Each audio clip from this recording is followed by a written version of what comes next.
Star Trek, this is always the danger. Can you imagine what the fucking Prime Directive episode is gonna be like? We might as well just...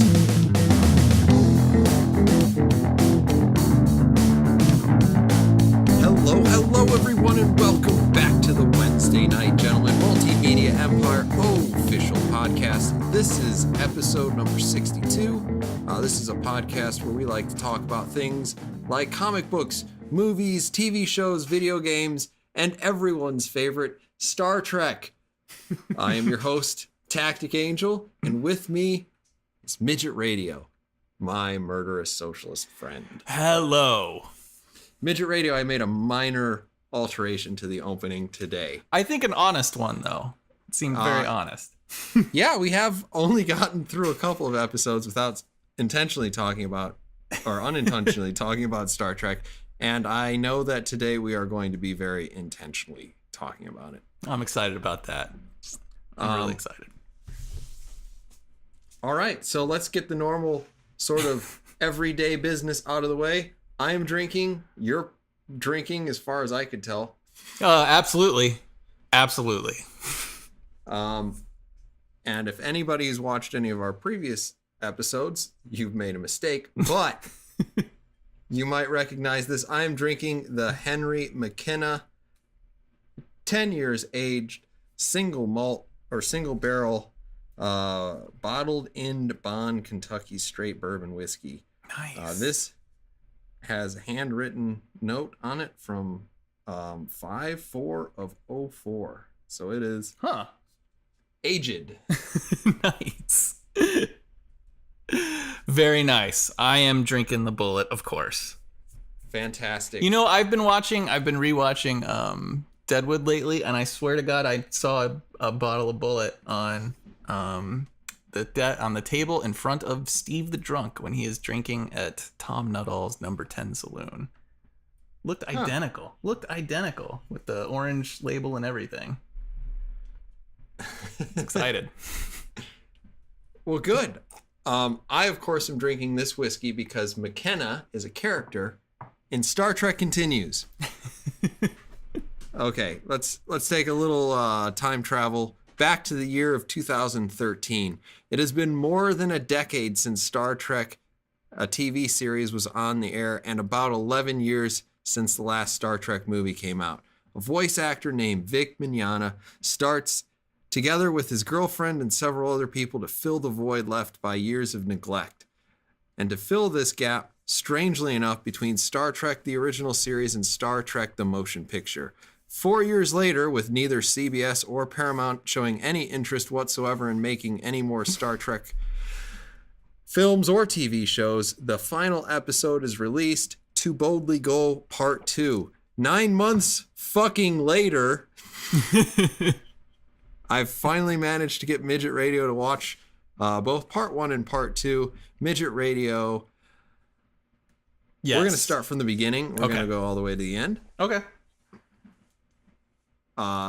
2013, first episode comes out. It is called Pilgrim of Eternity. My God, I can't believe it was that long ago. An ancient foe is saved from oblivion just in time. This is Apollo, the cruel god of ancient mythology and foe to the Enterprise, not 2 years prior to the original series episode, Who Mourns for Adonis? With Michael Forrest reprising his role 46 years later as the much aged and haggard Apollo. Midget Radio, how do you feel about this episode? I liked that episode. I really like this episode. It is strange that gods appear to age at the same rate as humans, but still, solid episode. No, what's interesting is because the way they have structured this, they are pretending as though they are fitting in the gap between 1966, say, and 1979, right? Yeah. So what's supposed to have been several months or years for Apollo and the crew of the Enterprise is, in fact, 46 years for us. Yeah. And obviously, Michael Forrest isn't a god, but he did manage to maintain most of his acting props through his many, many long years, even though I haven't seen him in anything recently. Yeah, God, no. This is actually interesting because I think this is the first episode that also sets a trend of them paying homage to other Star Trek things in a way that isn't so cringe on the nose. Yeah. Because there's so many times when you remake something, in the name of fan service, you have something just utterly stupid happen. Yeah. And blatant reference. Yeah.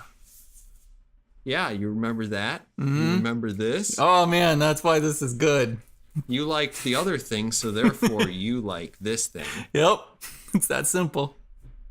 I think this is actually one of the things about Star Trek, and particularly the Enterprise series, that I think they really miss the ball on, is sometimes revisiting old ideas and taking a new spin at them. Yeah. TNG did it a little bit. I know if we were to talk about the Communicator, you would lose your goddamn mind. That's true. But if the Communicator was a setup for, like, the next season, there was an episode that referenced it, and they go back, and the whole world's fucked. Yeah. And then you would start to understand why the Prime Directive exists. Yeah, that would make a lot more sense. Yeah. So, and then actually we should allow one species to potentially die and not help them would make more sense than it did for both you and me, but whatever. Potentially, yeah.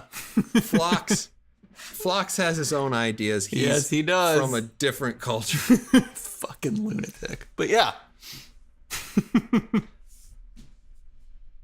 I don't know. I think this works start to finish as actually a pretty solid, probably B+, A-, the original series sort of plot. Yeah. And it also has a happy theme that you should help other people. Yeah. Yay, Star Trek. Yay, Star Trek. Yeah.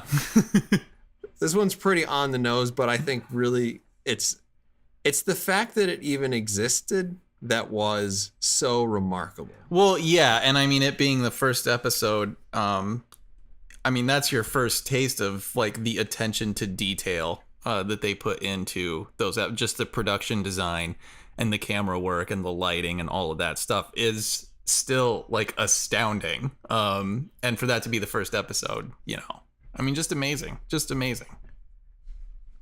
Episode 2, Lolani. The crew of the Enterprise come upon a vessel adrift in space. Its complement is dead, all except for the alluring Orion slave girl, whose name happens to be, I think this is a coincidence, the title of this episode. That is weird. That is weird. This episode also guest stars Lou Ferrigno. Very enthusiastic Lou Ferrigno. I absolutely adore this episode. Oh yeah. Yeah, it was really fun. Yeah. They go into the whole we're Starfleet, we don't think that, you know, slavery's okay. Yeah, slavery's bad. Stop it. They wrestle with that for a bit. And then you get into, well, Lou Ferrigno shows up. He's there to reclaim Lolani as his own. Yeah. And they completely bungle the whole thing because they're Star Trek or they're Starfleet and they don't know how to deal with people. Right? Yeah. I mean, their cultures are so far apart from one another that they basically piss off Zamenhof, I believe that's his name. And I don't remember. It's Lou Ferrigno. Yeah. They piss off Lou Ferrigno, and then Lou Ferrigno won't even sell Lolani to him at the price. Yeah. And I love that fucking line. Yeah. Because it pleases me to deny you. It's fucking awesome. Also, Lou Ferrigno in green makeup. Yep. Something just goes there. It just works. Yeah, it just works. He can just pull it off. I don't know. Midget Radio, do you have other things to expound upon when it comes to Lolani? No, not really. I just like that episode. And it's a nice, I mean, they tend to do a better job of episodes like that. The culture clash, questions of the Prime Directive, all of that kind of stuff. Like, it's just more interestingly and subtly and more artfully handled in this show. Even when it's on the nose. Certain other shows may want to watch Star Trek Continues to figure out how to do that. Well, certain other shows may just want to fold up and let Star Trek Continues do that in its place. Yeah. All right, we'll go on to episode number 3, The Fairest of Them All. Picking up only moments after the events of Mirror Mirror, Kirk sows the seeds of rebellion amongst the crew of the ISS Enterprise. I think this is your favorite episode. It was the one that, it was definitely just the most like rock solid entertaining episode. And it felt like it worked within kind of the bounds of the Mirror universe pretty well.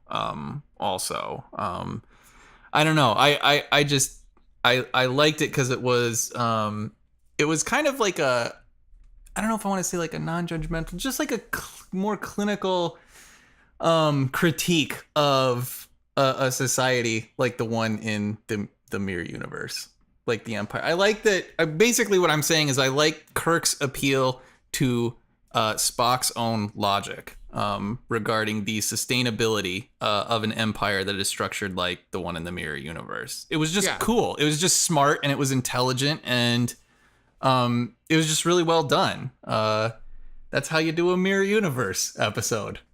Star Trek shows addressed to no one in particular. But. No one in particular. I think, and this is actually, I think, the shortest runtime of any of them. I think, and that's kind of actually the nice thing about being a web series. It can be 63 minutes. It can be 43 minutes. Yeah. It's basically an episode either way. Yeah. I thought they just did a really pretty solid job start to finish with this. It's super entertaining watching them sort of tell the story that we don't see off screen. Yeah. And we've mentioned this before because sometimes it might seem as though we're like naysayers about anything new is bad. Yep, sure. But like this, which completely, possibly, arguably fucks up, like the Mirror Universe episodes from DS9. Yeah. We are 100% on board for this episode. Yeah, totally. I guess we can kind of write it off as not canon, but I mean, as far as Gene Roddenberry's son goes, whose name is also, I think, Eugene Roddenberry.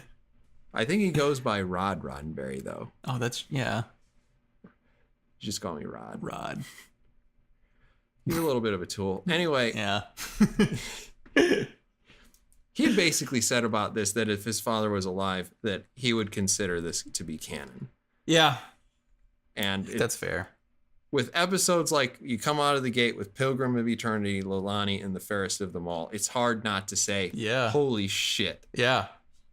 These people understand Star Trek. Fuck yeah, they do. But then we move right along to the White Iris. So Colonel Mustard attacks James T. Kirk with the lead pipe in the study, causing massive brain trauma.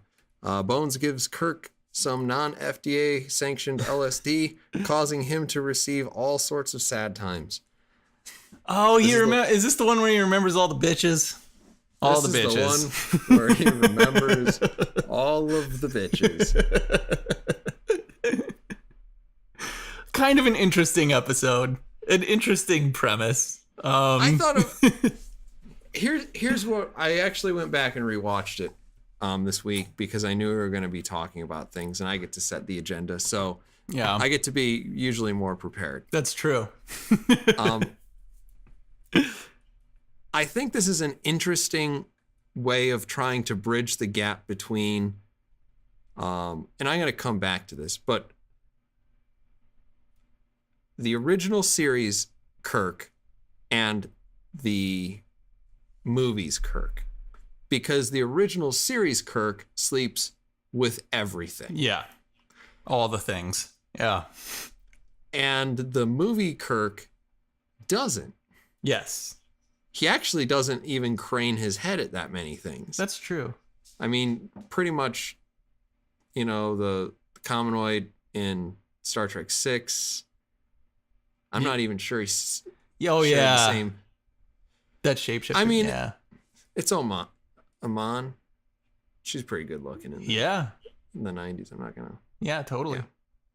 So anyway, that's David Bowie's wife. Well, I guess David Bowie's widow. Yeah, that's sad. Yeah, I can see that. I also kind of like I think that episode is characteristic of something that this show did more, I think, than the original series would do, and I think it's present in the final 2 episodes of the show as well. But like it actually took kind of an interest in Kirk as even just a character, which is kind of nice to see. I kind of like that they explored him a little bit more.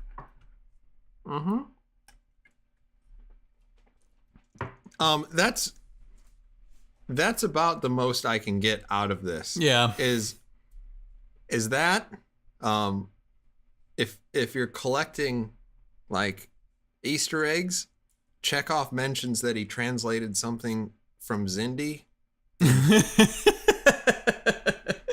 That's funny. And I'm sure that's the reason why you hate this episode. Yep, that's why. Fucking And Spock actually says one of the things that I love the most, that was one of the best lines from Star Trek Continues in this actual episode.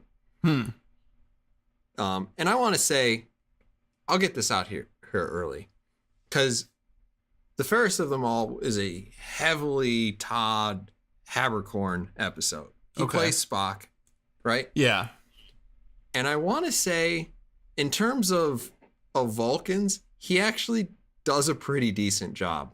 I would agree overall. with that. Yeah. I think jumping in, I mean, I can say the same thing about Quinto. I don't think Quinto does any better of a job than Todd Haberkorn does in making a believable Spock. But I feel like he manages to play a Vulcan that isn't just read the lines. Yeah. Or that isn't constipated. Quinto's Spock is fucking constipated all the time. And I hate it. So you either get like constipated Vulcan or fucking robot Vulcan. So I get it. Read the lines, or I'm thinking so hard that my bowels don't. Yeah.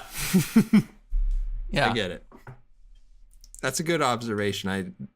I didn't actually put my finger on what I wasn't getting out of, but like Quinto is so stale. I mean, he is. Yeah, he is. Yeah. Haberkorn, I think, does a better job. Naturally, you can't even compare him to the late great Nimoy. No, my God. I mean, Nimoy. It's just interesting. Like, it's just interesting the legacy and the legend that he sort of left behind. Because I feel like all you have to do is look at him and the performance he managed to cultivate in the character of Spock, and right there you have a perfect example of what a skill and what a talent it is just to be an actor. Because there have been so many people that have tried to either directly fill his shoes or approximate some version of Vulcan, who fall so colossally short of the kind of performance he managed to deliver in that role. And that's Nimoy, that's just his skill and his ability and his approach. And I don't know, it's just, I'm always kind of fascinated in how to like evaluate an actor's performance. And I just feel like Nimoy is kind of the perfect illustration of the fact that it is a skill and a talent. And it's evidenced by the fact that he has no equal in this kind of role. Well, yeah, shit. I mean, other than Spock's dad, Sarek does a pretty decent job. Sarek does do a good job. Yeah, absolutely. And I actually like. I'm gonna blank on the name because I've already got the McKenna in me, but the McKenna in me. That's an interesting double entendre, but.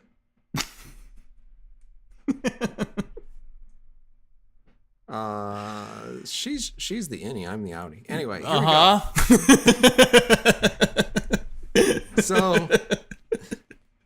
So like you have Soval and you have the guy who plays, like, it's the episode where, holy shit, Lincoln and Lincoln. Yes, the Savage. The Savage Lincoln. Savage something. Sword of Conan. Savage Time? Okay. Is that nope. That doesn't look like the right thing. Holy shit. Here we go. We're going completely off the map. Oh, man. We're not searching the internet like some other fucking defunct podcast, are we? What was the episode with Lincoln in Star Trek? These are sad times. Savage Curtain. Okay. It's the Savage Curtain. Savage Curtain. So, Kirk, Spock, Abraham Lincoln, and the Vulcan legend Surak. I like the Surak in that episode. I think he was pretty great. Fuck, I don't remember him. But cool. But basically, Spock, Surak, and Soval are almost uniquely the only Vulcans who I find interesting. Yeah. And I think Habercorn does a pretty solid job. Yeah. Like I said, and he really did have to carry most of the fairest of them all. Yes. And in this, he just happens to get a really fun line that I think shows that the people who write Star Trek have sort of the 60s open-minded spirit and also understand Vulcans. Yeah. To be a people of science is to acknowledge that sometimes science points to something more. Yeah. Vulcans are also a people of spirit. The two Clearly. are not as contradictory as many assume. Yeah. And that's kind of one of the, and honestly, if you were just to listen to that, you would probably understand that I'm not playing a goddamn walking robot. Exactly. Yeah. There's within the statement conflict itself. So, I mean, it's obvious. It's good time. Yeah. Solid times. Multi-dimensional, just, yeah. God damn it. All right. I think I'm just going to get more depressed as we keep going through this series. Like, it's going to get better, buddy. well, good thing I got the bullet with me. So well, there are only 11 episodes. So it's significantly shorter than STD. And STD was, as we've already established, AIDS. All right. Literal AIDS. Divided we stand. An ancient probe sucks the consciousness of Bones and Spock's inside it, kind of. They are effectively, with dire effects, participants in the American Civil War. They made a guy named Billy. Yet another episode whose production value is just astounding. Just astounding what they did with this series. Where did you come up with all of these people? Right? What the fuck? And also, why wasn't I there? Where was this shot, and why can't I be a part of it? Well, it was probably shot in Georgia. Probably. Made in Georgia. Because everything is. God, I don't want to move there, but I sort of do. But if it meant that you could be in an ongoing Star Trek seriously, that and The Gifted is shot there. If I could be an extra mutant in The Gifted, I wonder how many people I would kill to make that happen. But a lot. They're not worth very much, so you need a lot. But anyway. Yes, I wrote down a couple of notes. This features an impressive number of extras. Yeah, it does. I think they actually got legitimate Civil War reenactment volunteers. That's so cool. That is so cool. And, they just went at it. Yeah, it's actually not a terrible plot.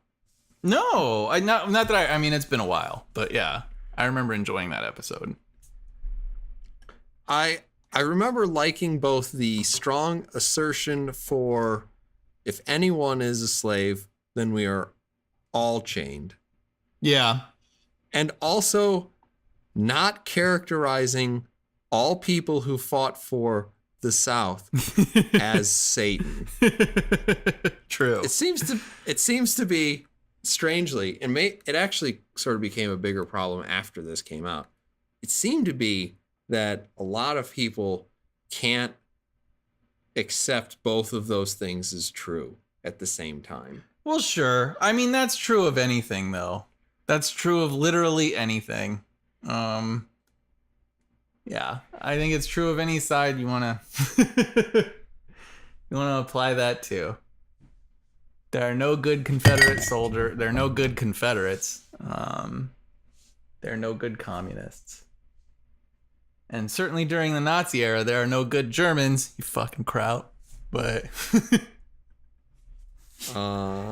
yeah. I like that Italy is largely absolved from that for some reason, but I think it's really strange when you're in Italy and they talk about Mussolini with a strange positive right, that's air. a little weird. That's a little weird, but nobody's paying attention to that, so we're good. You're like, this guy was terrible. And they're like, well, he was terrible, but he got stuff done. Got stuff done. Trains on time and all that, but I'm glad that at least one other person knows that phrase. Episode 6, Come Not Between the Dragons. Good Lord. This is sort of a strange creature of the week episode. A thing crashes into the Enterprise at near warp speed. And suddenly the ship is bombarded by waves of anger. Oh, I dimly remember this. Okay. I'm going to have to say this is probably one of the weaker episodes. Yeah, that's probably why it doesn't register. Yeah. Sounds like a pretty typical classic era Trek episode, though. It did. And I kind of feel like they were trying to answer the question of, like, how do you reason with someone who only can act on emotion? Yeah. Because, like, they give these big speeches and basically they get nothing back from the giant rock monster that's chasing them. God, yeah. Okay. And then I think there's a little bit of don't beat your children. So okay. I don't think that's a lesson a lot of people need to learn. Probably not. Well, I mean, the occasional beating, right? But a little bit. Depends how hard. Yeah. Just gotta let them know who's boss. Right. You don't want to do any permanent damage, but, So, I mean, I thought it was all right. I actually kind of like the Gigi Edley was in this. Engley. Who is that? She was on Farscape. She played the little girl on Farscape. Puppet show, Puppet Space Show. I didn't watch that. I should watch that though. It's not very good. It does know how to have fun with itself though. That's good. That's good. And that's probably the nicest thing you can say about it. That's good. Episode 7. Embracing the Winds. Oh, Tacky Angel's favorite episode. The infamous Clinton for Captain episode. Hillary Clinton episode. Yeah. I actually did go back and rewatch this. Mm-hmm. I don't find it... Well, I do and I don't. I don't find it as cringe as I did releasing this during an election cycle. Sure. Okay. I still think that the plot is absurd from a Star Trek point of view. Okay. Because particularly you have the Lady Commodore, and she's presiding over, she is the top dog presiding over who gets this thing. Right. But there are no female captains. but there are no female captains Yeah. of specifically Constitution. That's right, class. Constitution class starships. Yeah. Okay. And I don't know, that kind of feels like splitting hairs because there are more than Constitution class starships. Yeah, sure. And whatever. Yeah. What? Right. But that absurdity aside, I mean, I think it's I'm a little annoyed at things like well, do you think that people deserve extra consideration because of their race or gender? And they say specifically, if that race or gender has been historically oppressed. And you're just like, God, this is on the nose. And also, well, that's the Civil Rights Act, right? Pretty much, kind of, but sort of. also, I just don't feel like that's the Star Trek answer. Like, I feel like that's disqualifying from a Starfleet point of view because ultimately Starfleet's supposed to be a pure meritocracy, and it's capable of being a pure meritocracy largely because you have the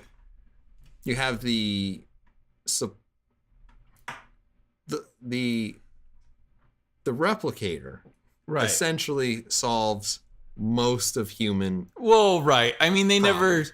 exactly acknowledge that in really any iteration of Star Trek, but because really, yeah, I mean, We take away, like, all of our economy is based on scarcity. yeah, So now it's gone. Scarcity itself is scarce, but so if the Ford Focus was the most unique and unattainable vehicle in the world, it Yeah. would cost $1 million. yeah, But there's a fucking billion of them. yeah, So it's worth $17,000 right, about what it costs to produce yeah, and sell at a slight profit. Yeah. So I don't know. I look at that and it's just like the whole thing is a little bit silly and the whole waffling back and forth from Kirk. Like, I would like this episode a lot better if Kirk was not so much just rolling over on the ideals of the Federation and was more like you could see a little bit of, well, Kirk doesn't want to lose Spock and he's willing to say or do anything not to lose him. Like, Yeah. that would be kind of interesting. It would be a little bit of a kick in the pants to the character because being selfish is not something that we typically associate with Kirk. But like, it would help build the character towards the whole friendship that we see that is actually a lot more profound in the movies than it is in the actual TV show. Yeah, I'd agree with that. But I just to make it fun, I'm gonna push back a little bit on Okay. the idea that like a race or class or whatever that has been historically oppressed isn't worthy of more consideration. Only because even if you consider Starfleet little more than a meritocracy, it would inevitably confer more merit to be a person who had come from a more oppressed background, who had managed to achieve as much as they had achieved in the face of that adversity, rather than someone who had just managed to achieve it because they were born at the right time in the right place with the right race and the right gender. I think that's a reasonable enough assertion to make. It is statistically more unlikely for a person with this background to rise to this level than it is for a person with that background to rise to the same level. And therefore, one would confer more merit on the person who faced the most odds.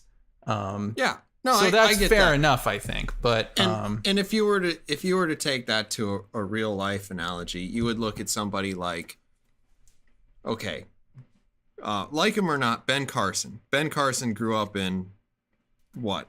Fucking Detroit. yeah, If you believe the things that he says, he had a pretty rough go of it, then had sort of a turnaround moment in his life, and became one of the most exceptional brain surgeons in the United States. Mm-hmm.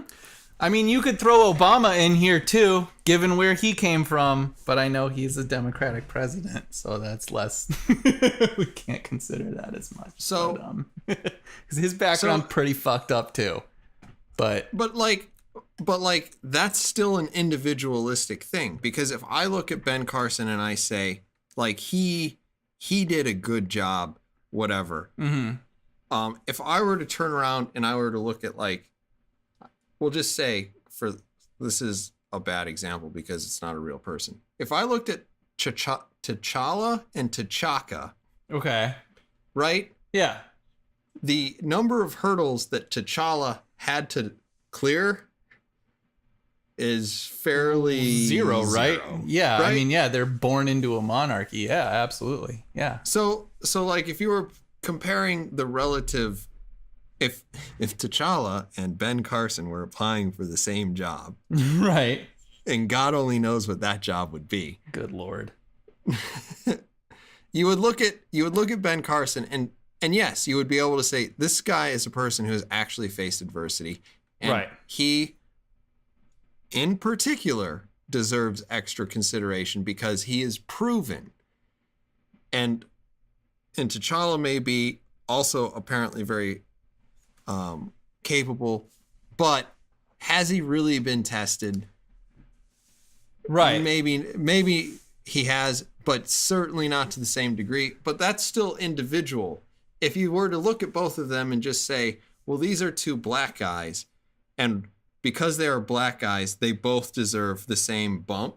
Like, well, yeah. Well, they have to be considered within the cult. Like, it's not right. T'Challa's fucking the king of Wakanda, right? I mean, you'd have to consider them in the context of the culture in which they are competing for whatever thing they are fucking competing for. That would be the ultimate determination. The universe in which they are competing must actually matter. So, you know, I don't know. It would be probably better if I had mentioned it like a real person. But if I were to mention somebody like, and I think this guy's career is already hopefully dead, but Jaden Smith, right? Oh yeah, okay. Will Smith's, like, if you were to even compare Will Smith to Jaden Smith, like, oh good God, yeah. The number of hurdles that Will Smith has to clear in Yes. order to become as incredibly successful, and, you know, he has fuck you money. Yeah, he does all day. Yeah, and Jaden Smith has already starred in like 2 or 3 major motion pictures, right? That he just walked into. Yeah, totally. And it very much appears that way if you've ever seen After Earth. Fuck yeah, yeah, it does. But like, if you were to judge those two as peers, you would obviously give Will Smith more credit, even if they reached the same level of success as each other. Yeah. Now, that's basically what I'm saying. What I'm saying is you have to look at people as on an individual level, and that is Starfleet. Yeah. But to say, like, kind of the generality of like all white people, all women, all whatever, and then apply some sort of but I don't think that. It's like that though. I don't really think it's like that. I mean, because the majority of fucking historically oppressed races are not the sons of Will Smith, you know? They're not the sons and daughters of like incredibly successful people. They're not the sons and daughters of monarchs. So it's still at play. Like, so racial disparity and gender disparity, those things just exist. I mean, those are phenomenons that fucking exist within the culture and are worthy of consideration. And I think reading into this line is, reading anything more into that is just unnecessary and unwarranted. Is what I would say. Can you argue that maybe we place too much of an emphasis on it? Yes, that's fair enough to argue.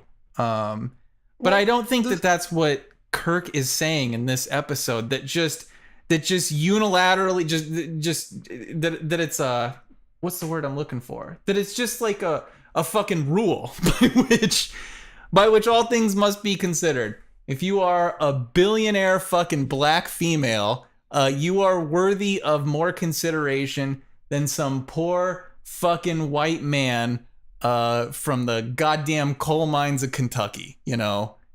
I don't think at all that is what Kirk is alluding to in this episode.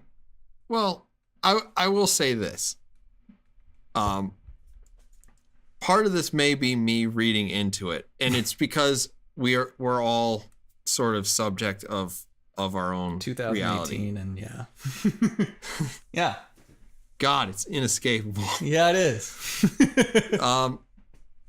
The other part of it is, like, I get really frustrated about the whole historically oppressed thing, because if you look at it, it has to be, you either have to look at it from like a really, really high level, and you look at it and everybody's oppressed. Like, literally, what? The Chinese conquer everybody. Everybody conquers the Chinese. The Russians conquer people. People conquer the Russians. Yeah. Being Russian sucks. I mean, like, I'm not saying because I have a German heritage that I'm a historically oppressed person. Yeah. The Romans for 400 years tried to conquer my people. It's like fuck yeah, man. The Italians did. Yeah. Fuck you. Hell yes, we did. Fuck you too. And then after that, there was all these wars because people didn't trust didn't trust the Germans, and then like the Russians were killing Germans just because whatever. And it's just like, okay, everybody can argue that they're historically oppressed. So, right. But then we take it down, like particularly in America, this is a problem. We take it down as like, well, the only people who are historically oppressed are the people who are historically oppressed in a really tiny sphere of influence and in a really proximal set of time. Yeah. And it's so self-indulgent and probably racist that it's just annoying. But you have to consider it.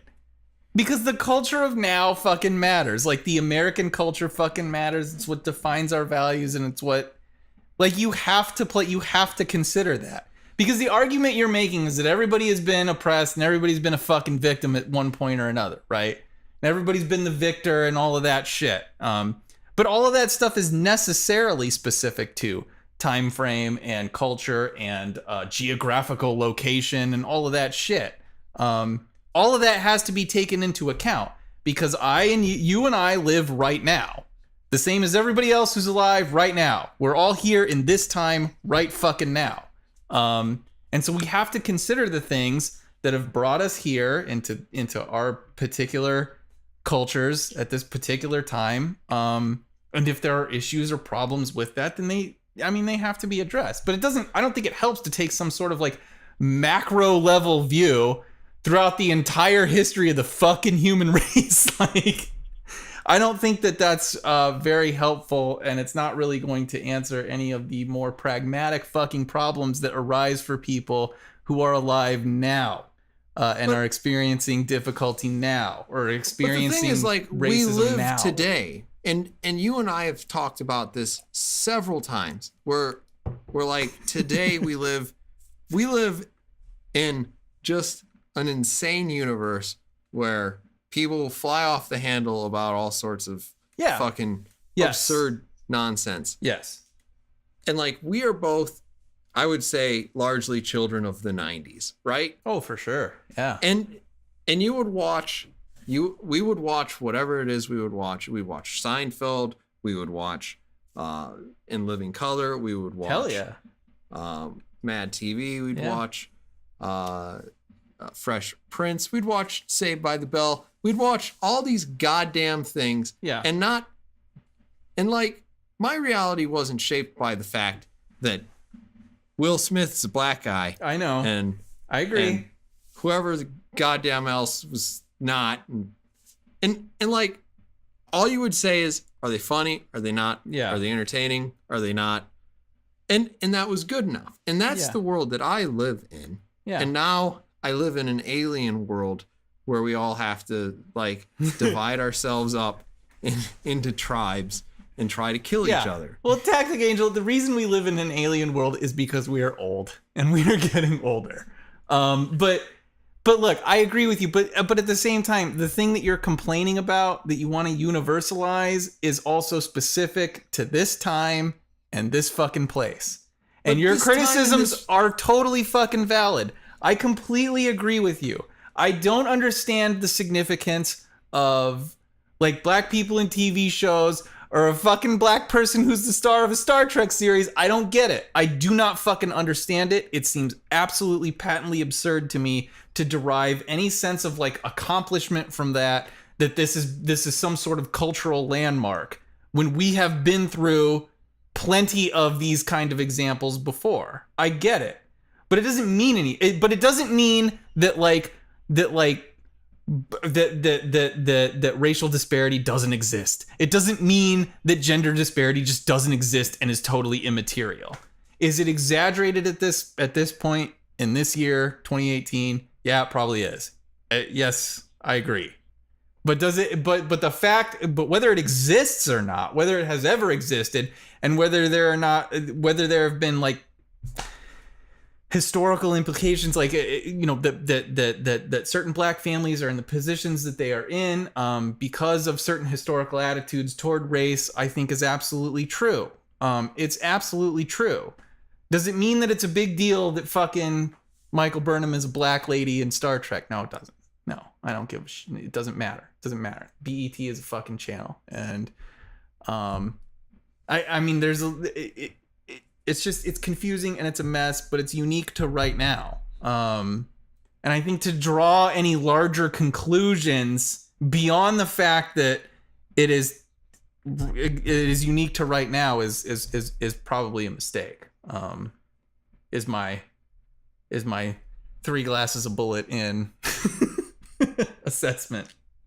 You know what I got out of that?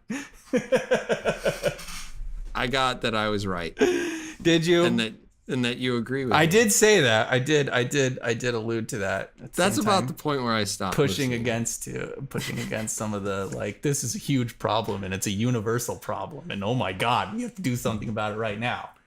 That part I'm not gonna jump on board with you. That? But no, it's just god damn it. Yeah, you did. Yeah, you did. Okay. You're a fucking holy warrior for the fucking culture wars and God, I love Star Trek because it leads into these kind of conversations, but the next episode won't. It's called Still Treads the Shadow. What happens in this one? In a transporter accident that is reminiscent of Will and Thomas Riker episodes in The Next Generation, Kirk is split into Kirk and also Kirk. Oh. Also, Kirk makes a computer into Robo-Kirk. Robo-Kirk wants to save Kirk, but really he's also kind of hampering also Kirk's reintegration into society. What do you think of this episode? I don't remember it. You do remember it. It's the episode where there are too many Kirks. Too many Kirks. So old Kirk. Fuck. Yeah. Okay. I do remember old Kirk. Okay. Okay. They try to beam him back from the Defiant. Yes. He thinks he's gonna materialize, but then he doesn't. He ends up back on the thing. Yeah. He tells a really sad story about collecting people's bodies for 4 months. That's right. And he fucking dies or whatever at the end. That was actually a pretty decent episode. Yeah. Yeah. I thought it was all right. It was all right. Yeah. I enjoyed it well enough. I would say that this is a pretty standard TOS season 2 episode. Yeah. Yeah, I would say that's fair. Yeah. Yeah, that's fair. We won't dwell too much on this.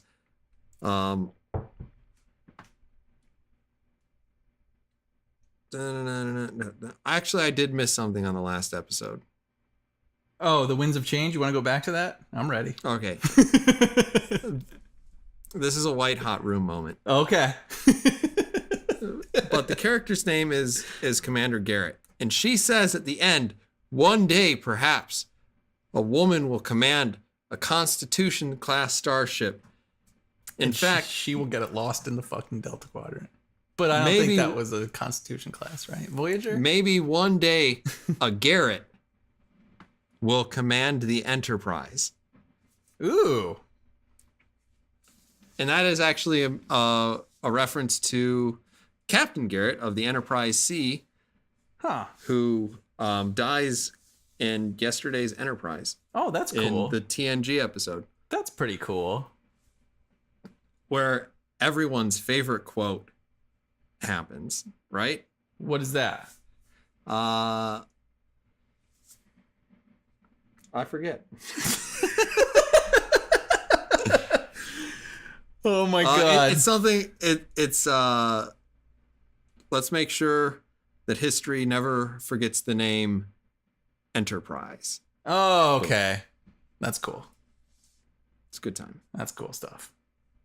Jean-Luc Picard. We'll talk about him later. Yes, we will. Yes, we will. Episode 9, what ships are for? John Delancey's in this episode. What do you think of this episode? Oh my god, you know what I think of this episode. You know what I fucking think of it. This episode is going to come up again when we talk about the Prime Directive. Yeah, it absolutely will, because it makes me want to cry for how fucking obscenely well put together it is. And how fucking obscenely well done Q's fucking line is. That one perfect, beautiful fucking criticism of the Prime Directive that absolutely just shuts down Kirk in that scene.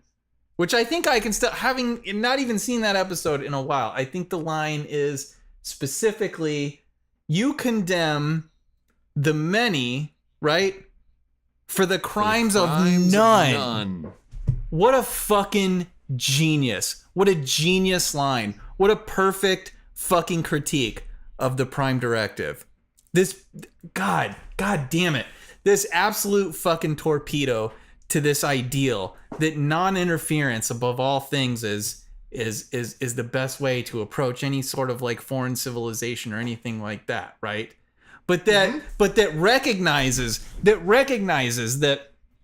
one's own awareness of a sort of impending calamity to another sentient life form, right, confers at least a duty of some kind to the person who conceives it. Like, you have to fucking recognize that that absolute reality. If I know that you're gonna fucking die, that if I know that something terrible is gonna befall you, and I have the capacity to prevent that from happening, am I not somehow complicit in what befalls you by not acting?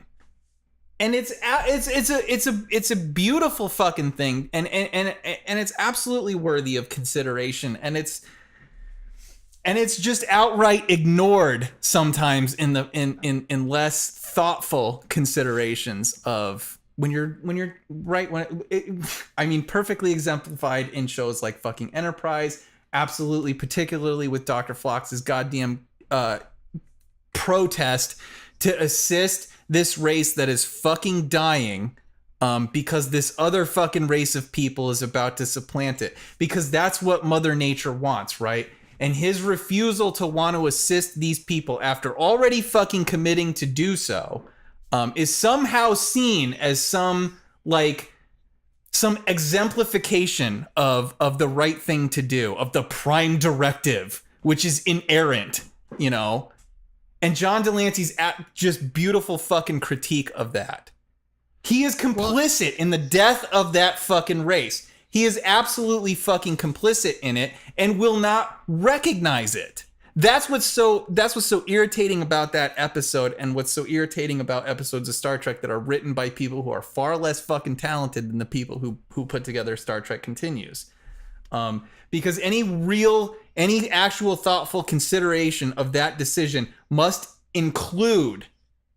actually include the thought that, am I complicit? I've already, especially now that I've already committed to help these people, that I've already committed to try to save this race. Now I'm refusing to do so. Am I complicit in their extinction? Fuck yeah, you are. Fuck yes. I love it. And it's supposed to be like that. Like, that's Star Trek at its fucking best. There's no one clear fucking answer. There's no one answer that absolves the party of guilt entirely. That just doesn't fucking exist. And it's something that DS9 did on a pretty routine basis, which is why DS9 is probably my favorite series. But like that's the real, I don't know, man. That's the real Star Trek, and this show just fucking managed to like distill that into one perfectly delivered line, and that's why I love this episode. Anyway, that's enough for me. there's actually a couple of reasons why this episode is really good. Okay. Because I think the first time you watch this, particularly when you watch it as an American, you come away with the plot that it's, let's stop immigration, let's build a wall. Yeah, it is that fairly transparently. Yeah, on the surface. Yeah. But if you read it from like a European perspective, it sounds very different. Okay. Because I mean, part of this is also the strength of John Delancey's character. Yeah. In this. And like my one minor gripe about this episode, I will get it out real early.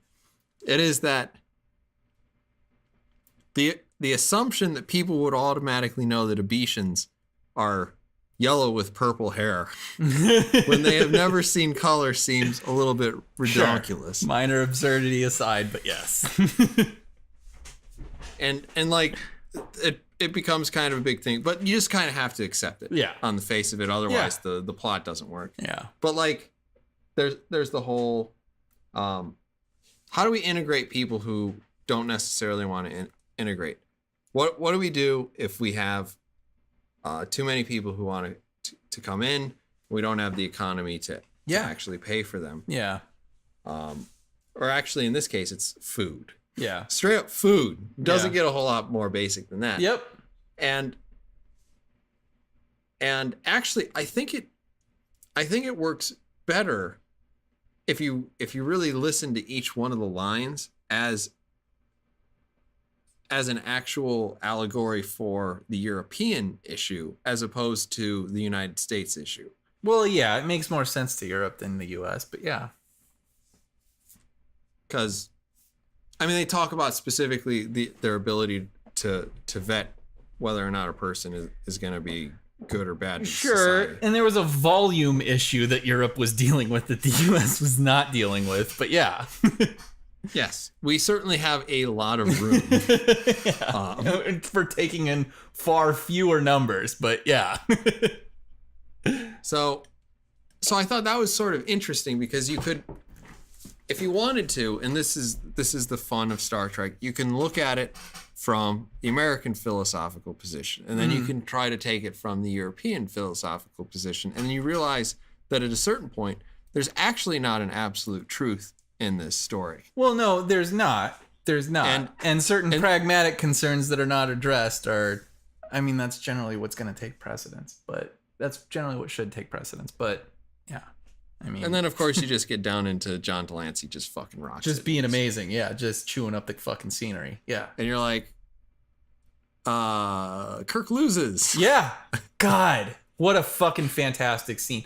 This episode might be my favorite because it is just, I'm so in love with that critique of the Prime Directive, which is so often treated as a fucking maxim and is turned upside down in one beautifully rendered and one amazingly well performed line from a fantastic aren't there actor. Times that you have allowed entire species to die Fuck to yeah. uphold this ethical principle? You stupid asshole. Yes. You fucking hypocritical piece of shit. Yeah. Oh, I love it. God damn it, I love it. Like that conflict. I mean, that's where I mean, I said it before. I mean, when we talked about this episode, but that conflict is where like the heart of Star Trek and where the spirit of it just lives and breathes for me. It has to be a conflict between those two fucking ideals. Because the Prime Directive is obviously sound policy, but holy shit, it is not without its flaws. And to treat it as a maxim, as this pure fucking ideal, is such a goddamn mistake for brainless pieces of shit who open themselves up to these kind of critiques. To be fair, our favorite captain, Captain Picard, probably did the same thing when he was like, Data, you're supposed to let that little He did, and I am excited when we actually do our episode on the Prime Directive. That will be a really fun episode. Okay, we'll save that discussion for later then. Yeah. And we will continue to move on. Actually, episode 10 and 11 are both To Boldly Go, part Yay! 1 and part 2. The thing that we took fucking, not we, but you took 9 months to watch. Yeah, this is my fault. The Enterprise is directed to a Federation colony that has been completely wiped out. There they find an Esper, who is a heightened sort of telekinetic telepath. Jean Grey. She finds Jean Grey and a Romulan. That's wonderful. That Romulan is actually played by Cass Anver. Who is from... Give me something. The Expanse. Okay. Well, who is he in The Expanse? Because goddamn, he was recognizable as hell, and I couldn't place him. He's the pilot. Oh, he's the Martian, right? The Martian pilot for the Rocinante? Yeah, okay. I fucking love him in that show. I do too. I think he did a pretty fantastic job. I agree. Yes. So To Boldly Go, this is actually the reason why we are doing this podcast. We get into it 40 minutes later, maybe 50. Midget Radio, what do you think of To Boldly Go? Part 1s and part 2s. Yeah, I thought this was a pretty great fucking end cap for just the crew itself, just the classic crew, the end of the 5-year mission. I thought they did this really fucking well. And the actress they found to play the Romulan commander, I had to do a goddamn double take because she looked identical to the Romulan commander in the classic series. And do you know why that is? Is she the daughter? She is the daughter of the original actress. I saw her and I literally did a double take. I saw her and I was like, what the fuck? What? Was she in, did the episode I saw, that wasn't Star Trek Continues. I'm sure it wasn't. And then I fucking looked it up and was looking at pictures of the original actress and was like, oh my God, she's the spitting fucking image of this person. That was amazing. That was amazing. Daughter. Same thing as we've got with Scotty. And let's give a little bit of a shout out to Chris Doohan. Absolutely, Chris Doohan. Yep. who is not legitimately an actor, but I think does a pretty good job. Absolutely. Both faking a terrible Scottish accent and also... It's a bit much, but yes. He does a great job. He does. He certainly did a better job than I did in certain other things. But if you have a good enough editor, there's all sorts of things that you can do wrong. For sure. But yeah, I mean, overall, honestly, a really great, I don't know, honestly, if I considered it just considering it among season finales of or series finales, I guess, of all Star Trek iterations, right? This is pretty high up there, I would say. It's interesting that you say that, because one of the things that I thought was kind of unfortunate and kind of awesome at the same time, and it's weird that I have to say it as both of those things, but Star Trek Continues very much plays like an episodic affair. Yes. But Star Trek Continues is very much not episodic. Okay. Because the actual introduction of the plot that is resolved in this episode starts in episode 4. Yeah, I didn't remember that, but I did read about that at least. Yeah, they're losing starships, and yeah, They're losing starships. We definitely get it by the time we get to embracing the winds. yeah, You know, there's something going on. yeah. And like, first of all, I do have to give them kudos for making something that is clearly not episodic in probably the most subtle manner I have ever seen. Oh, absolutely, yeah, yeah. I mean, this is deftly woven into the earlier episodes. I mean, almost unnoticeably, I would say. Yeah, masterful. I mean, masterful execution of this, and it's nice to see it. Like it just like that's what, because it is. I mean, ultimately, this show is episodic in nature. You know, the fact of these like lost starships, these little pieces here and there, are given almost zero attention in earlier episodes. But it makes it, man, but that's at the same time kind of what makes it more interesting and more powerful and more effective when it is addressed and then resolved at the end of the season. It's cool. It's awesome.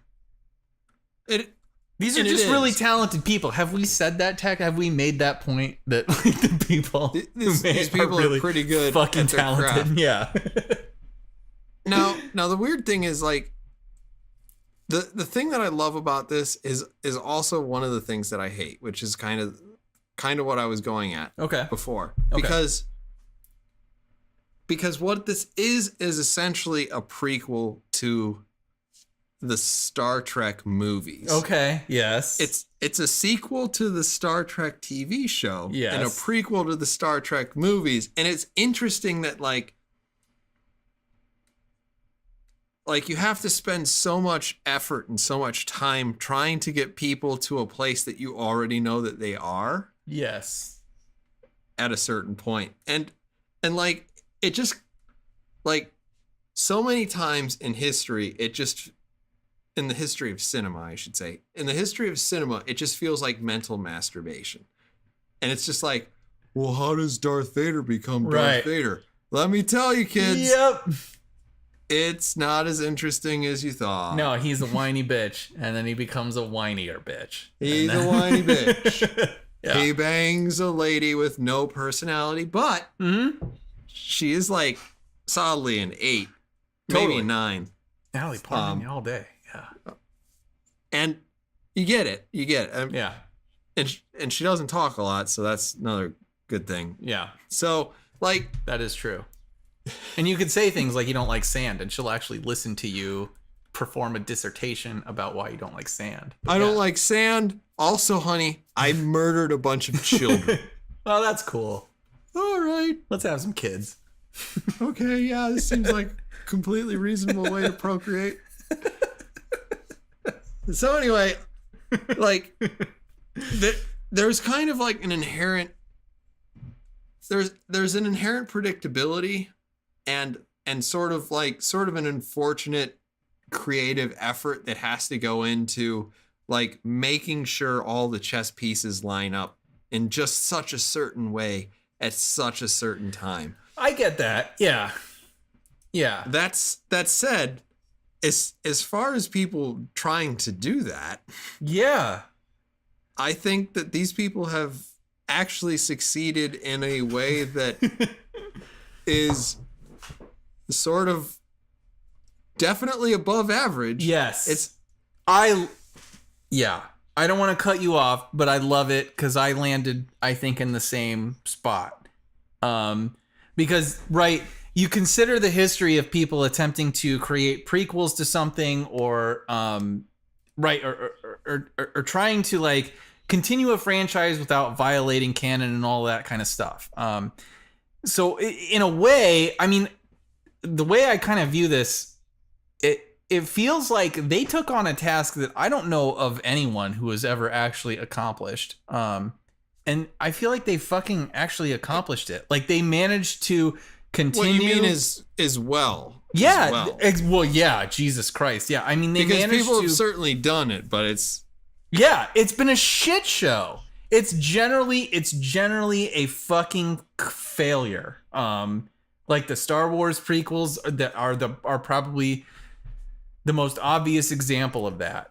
But this show managed to do it really well they managed to tell these stories while respecting canon and leading into the movies. It's it kind of, in a way, if you look at it in a way, it's one of the hardest things to fucking do. If they had free reign, right, generally you would consider that the easier thing to accomplish, but they didn't. They actually had to lead into Star Trek the Motion Picture and the subsequent movies and TNG and all of that shit, and they managed to fucking do it, and they managed to tell compelling stories, really exceedingly well written at times stories, while at the same time respecting the limitations of the universe that they were telling those stories in. And it's fucking remarkable. I mean, it's fucking remarkable. And goddamn, when you look at Star Trek Discovery, it's practically miraculous what they managed to pull off. Well, you can look at Discovery. You can look at Enterprise. Enterprise. Yeah.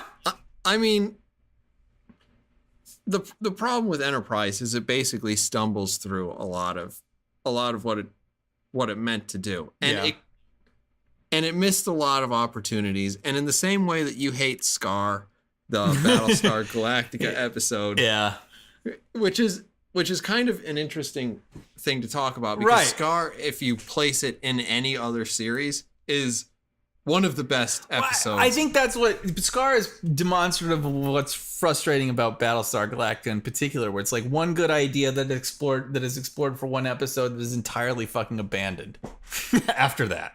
Completely fucking abandoned. And you're like, I didn't know that this was a thing.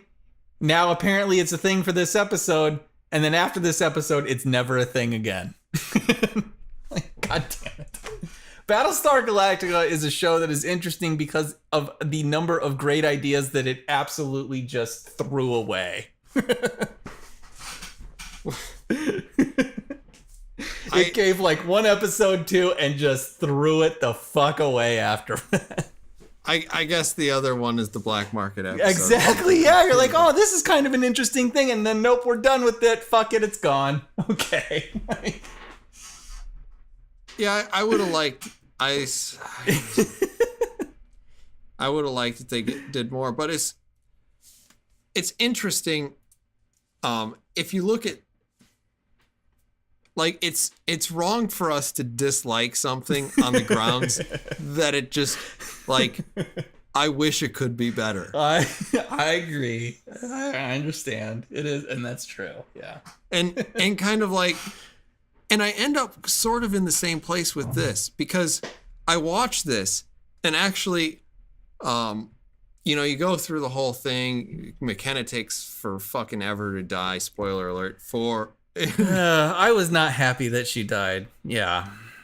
I'm not happy that she died, but I'm fairly certain that's mostly below the belt, a little bit above the belt, but sure. That was, well, you were gonna make a point. Go ahead and make your point. I want to talk about McKenna's death. So I think actually, having gone back and watched several of the episodes that lead up to this, they actually do a really good job sort of having McKenna emotionally connect with Spock.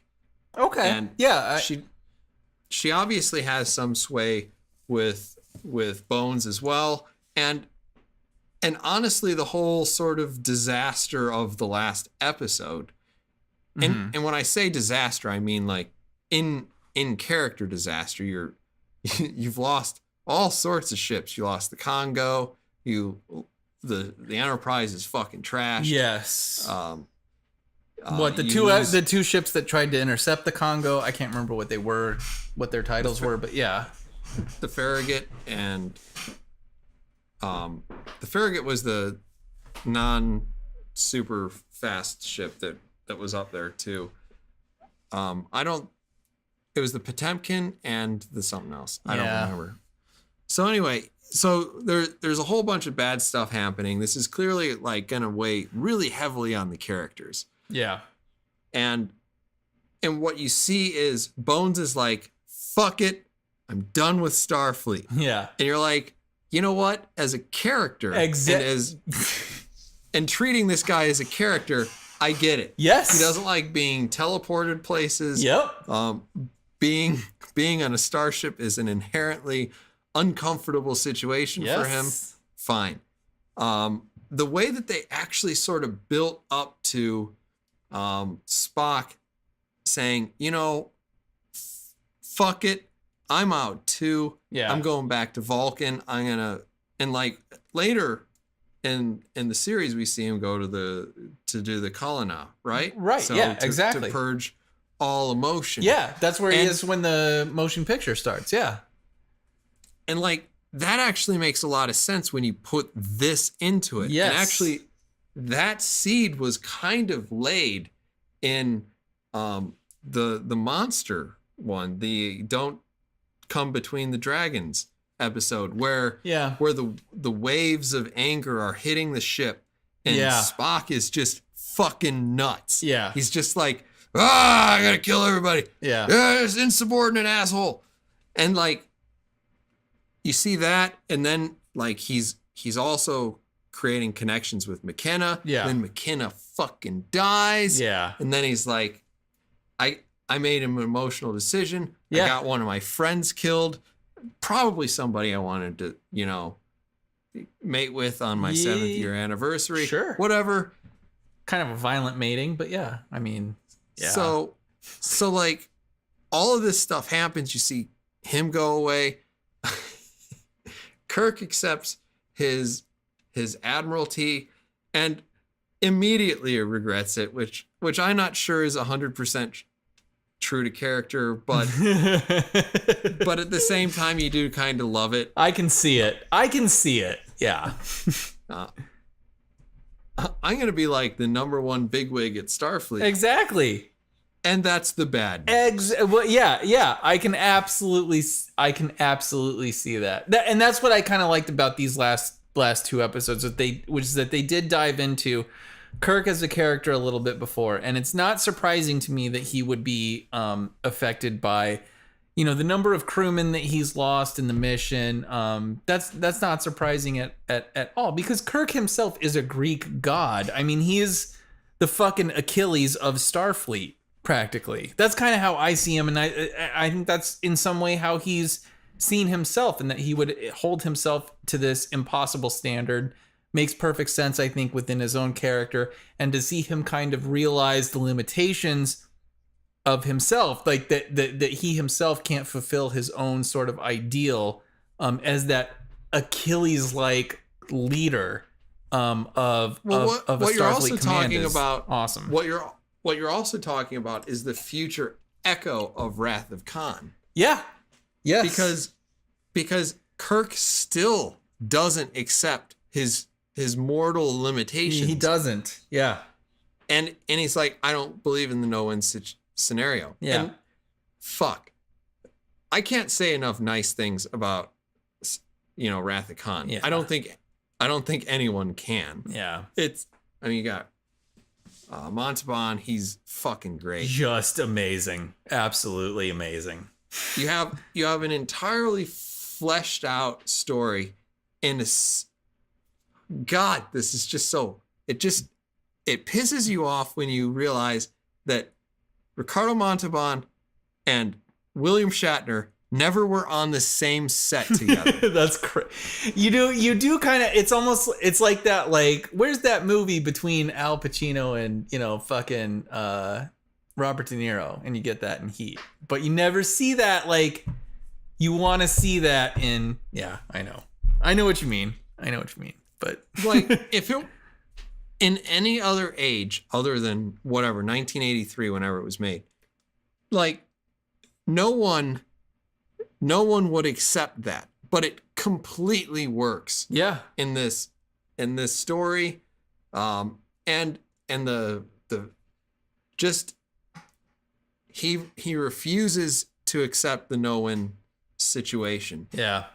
And when the guy leaves the ketchup stain on his uniform that changes between scenes and Wrath of Khan, like, you know that when Kirk goes to bed at night, he didn't know that cadet's name, but he's gonna be fucking haunted by the fact that he couldn't save everybody. Yes. Yeah. Yes. That is utterly consistent. Yeah. With his character. Absolutely. Absolutely. Because he's supposed to be Achilles. He's supposed to be a fucking Greek demigod. And he's not living up to it. He's not living up to that fucking ideal. And it fucking tortures him. And it's awesome. It's awesome. And that's actually, I mean, like, I still don't think that The White Iris is a very great episode, other than as a character study. Yeah. But like, that's one of the things that if you go back and watch The White Iris, you're like, this is what they're trying to do. Exactly. Yeah, you get where their hearts are, at least. You get where their intentions are. And it's a little bit more admirable than, hey, what if somebody said fuck in a Star Trek series? You know, it's a little bit more admirable than that. What if we showed Klingon nips? Yeah, what if we get some Klingon tits in here? Yeah, a scene that's gonna haunt everybody's fucking dreams for the. I never want to have sex again. No, no, it's a gross, violent, and awful process, and.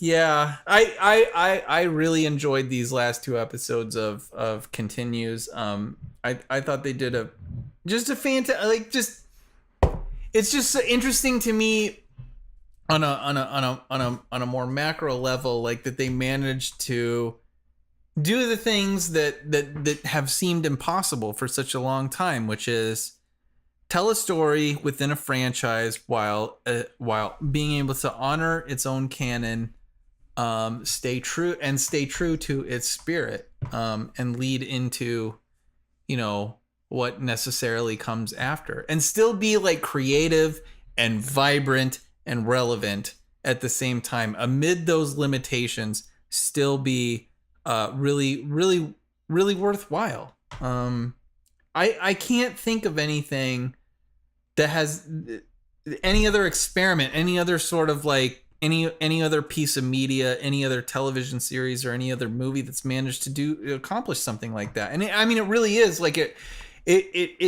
I can't say enough. Or I can't, I guess, I can't say enough good things about it, I guess, is what I'm trying to say. Because it really is remarkable, particularly alongside things like Star Trek Discovery.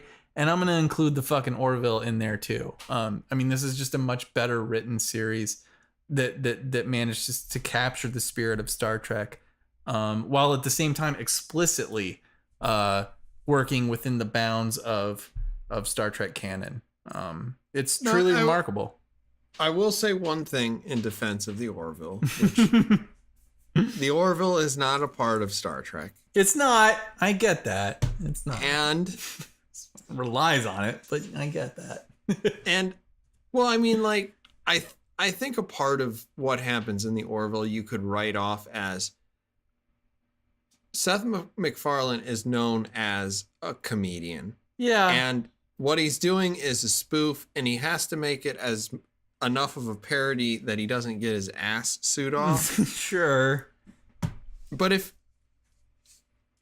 you took Seth MacFarlane and you gave him the actual Star Trek franchise and you were like, go do something. Yeah. Like, so taking it from there, would it be better than Star Trek Discovery? Yes. Would it be better than Star Trek Continues? No. No. And that may be true. I will grant you that I don't know that it would be better, but I think that when we see the things that happen in Star Trek, when we see the things that happen in the Orville, we can see the clear echoes of a strong TNG influence. Yes. And if he wasn't forced to make the jokes, and if he I mean, you could argue that he might make the jokes anyway, but I doubt that he would if he were trying to create the next Jean-Luc Picard. Yeah. If he wasn't forced to make the jokes, and if he was actually working within the IP, I think you would see a much more faithful attempt at adapting Star Trek than you get from Star Trek Discovery, for sure. Well, yeah. I mean, does it rise above Star Trek Continues? It's actually a high bar. So honestly, to even come fucking close would be pretty great. And we wouldn't have these 3-hour-long episodes where the two of us say like 400 bleepable words. Fair. Yeah, absolutely fair enough. Fair enough. I guess that's this thing that I've never really gotten out when we were talking about the Orville. And I think part of that is essentially you don't want to get sued.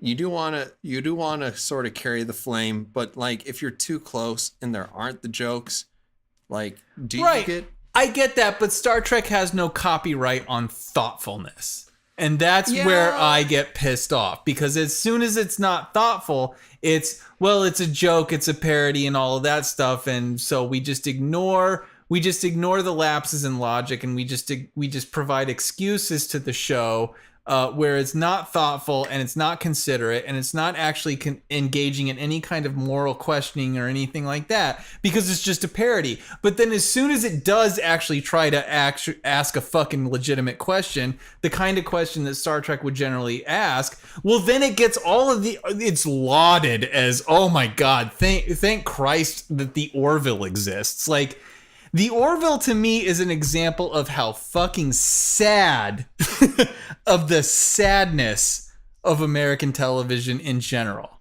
That it is lauded as something that is thoughtful, that it is lauded as something that is worthy of Star Trek in principle is fucking sad. That's sad and depressing and pathetic to me. Fuck that. Because I can't deal with the excuses that it's supposed to be a show about dick jokes and shit in space. Fuck that. I mean, I hate that it straddles that line, because it uses that line to say that, oh, well, it's actually great and it's better than Star Trek Discovery, so what are you gonna do? And it's, well, that's fine. That's a fair fucking point, but don't tell me that it's actually worthy of fucking of like the really great aspects of Star Trek, the things about Star Trek that I am so attracted to.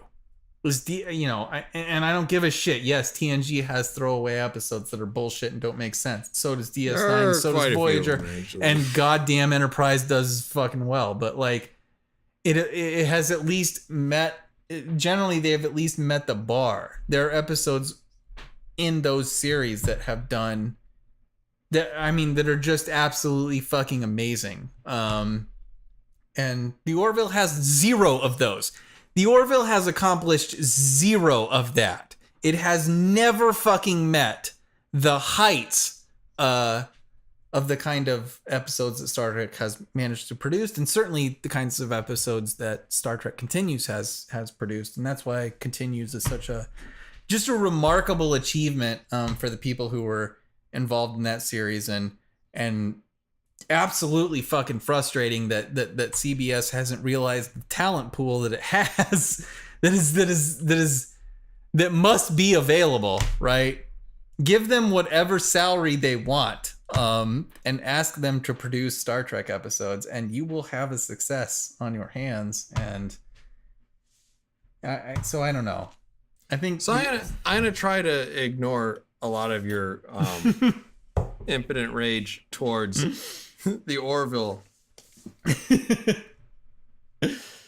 Do you think that Star Trek fans would respond more positively to Star Trek Continues being their show as opposed to Star Trek Discovery? That is a really good question, because I don't know the answer to that. I don't know. I think it would be hard to attract new audience members. Well, I think what's difficult about it is that like Star Trek Discovery would be considered official canon, and there are certainly those among the population that's all that really fucking matters at the end of the day. Star Trek Discovery is an official CBS production and therefore fits within Star Trek canon. Star Trek Continues does not have that same qualification. And so maybe that's all that matters. I mean, it's really hard for me to parse that out, because what's appealing about Star Trek are these kind of moral or sort of philosophical investigations, and a vision of humanity in the future that's generally positive and fairly benevolent. It's an ideal state. It's fucking Plato's The Republic in some sense. I mean, it's just the ideal state. Right? Minus all of the totalitarian socialism. Certainly to some degree, but then it's like it's full of the same inconsistencies regarding currency and all of that shit. I mean, there's just a lot of practical inconsistencies that aren't really very well answered. But it is an ideal. It is an ideal presentation of what we would like humanity to be generally.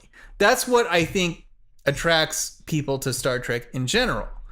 But you have, you have people who are just religiously adhered to canon. And, so Star Trek Discovery is going to trump that because CBS has the rights and they say what goes. I mean, it's just... So I don't know. It's just it's really hard for me to answer that question. Because I don't know what attracts people. I don't know what attracts, I guess, the majority of Star Trek fans to Star Trek. In the same sense that I don't understand what attracts the majority of Star Wars fans to Star Wars. I don't know what everybody's getting out of it. Star Wars is whatever to me. I think Star Wars The Last Jedi is whatever. It's about on par with The Force Awakens. I really don't give a fuck. Because there's nothing substantive there to me. And I don't know. I guess I don't know what portion of Star Trek fans are attracted to the same sort of substantive stuff about Star Trek that I'm attracted to. I think, like, particularly when you talk about, the friends that you have at work or wherever that like Star Trek, I think that most of the people who like Star Trek fall into, and I think by and large it's mostly not straight starship porn. Like, right. I understand. I would hope not. I would hope not too. But like when you watch Rogue One and they have like the A-wings and or the Y-wings and they're doing their attack run, and like the X-wings flying in formation, I understand if you get a little bit of a stiffy watching that. Of course. Because it's just fucking sexy space battles. Absolutely. But for the most part, like, Star Wars is ship sitting in space talks to ship sitting in space. Yeah. They fire their weapons until one of them blows up. Yeah. If worse comes to worse. Yeah. So I mean, like, I don't think that most of the people who are into Star Trek are into that. I think most of the people who are into Star Trek are into the morality plays, are into sort of the world building. It's hard. I mean, yeah, I would agree with you. And it's hard to, like, it would be hard to believe the opposite, right? Given the conventions and all that shit, the culture that it has spawned. I mean, yeah.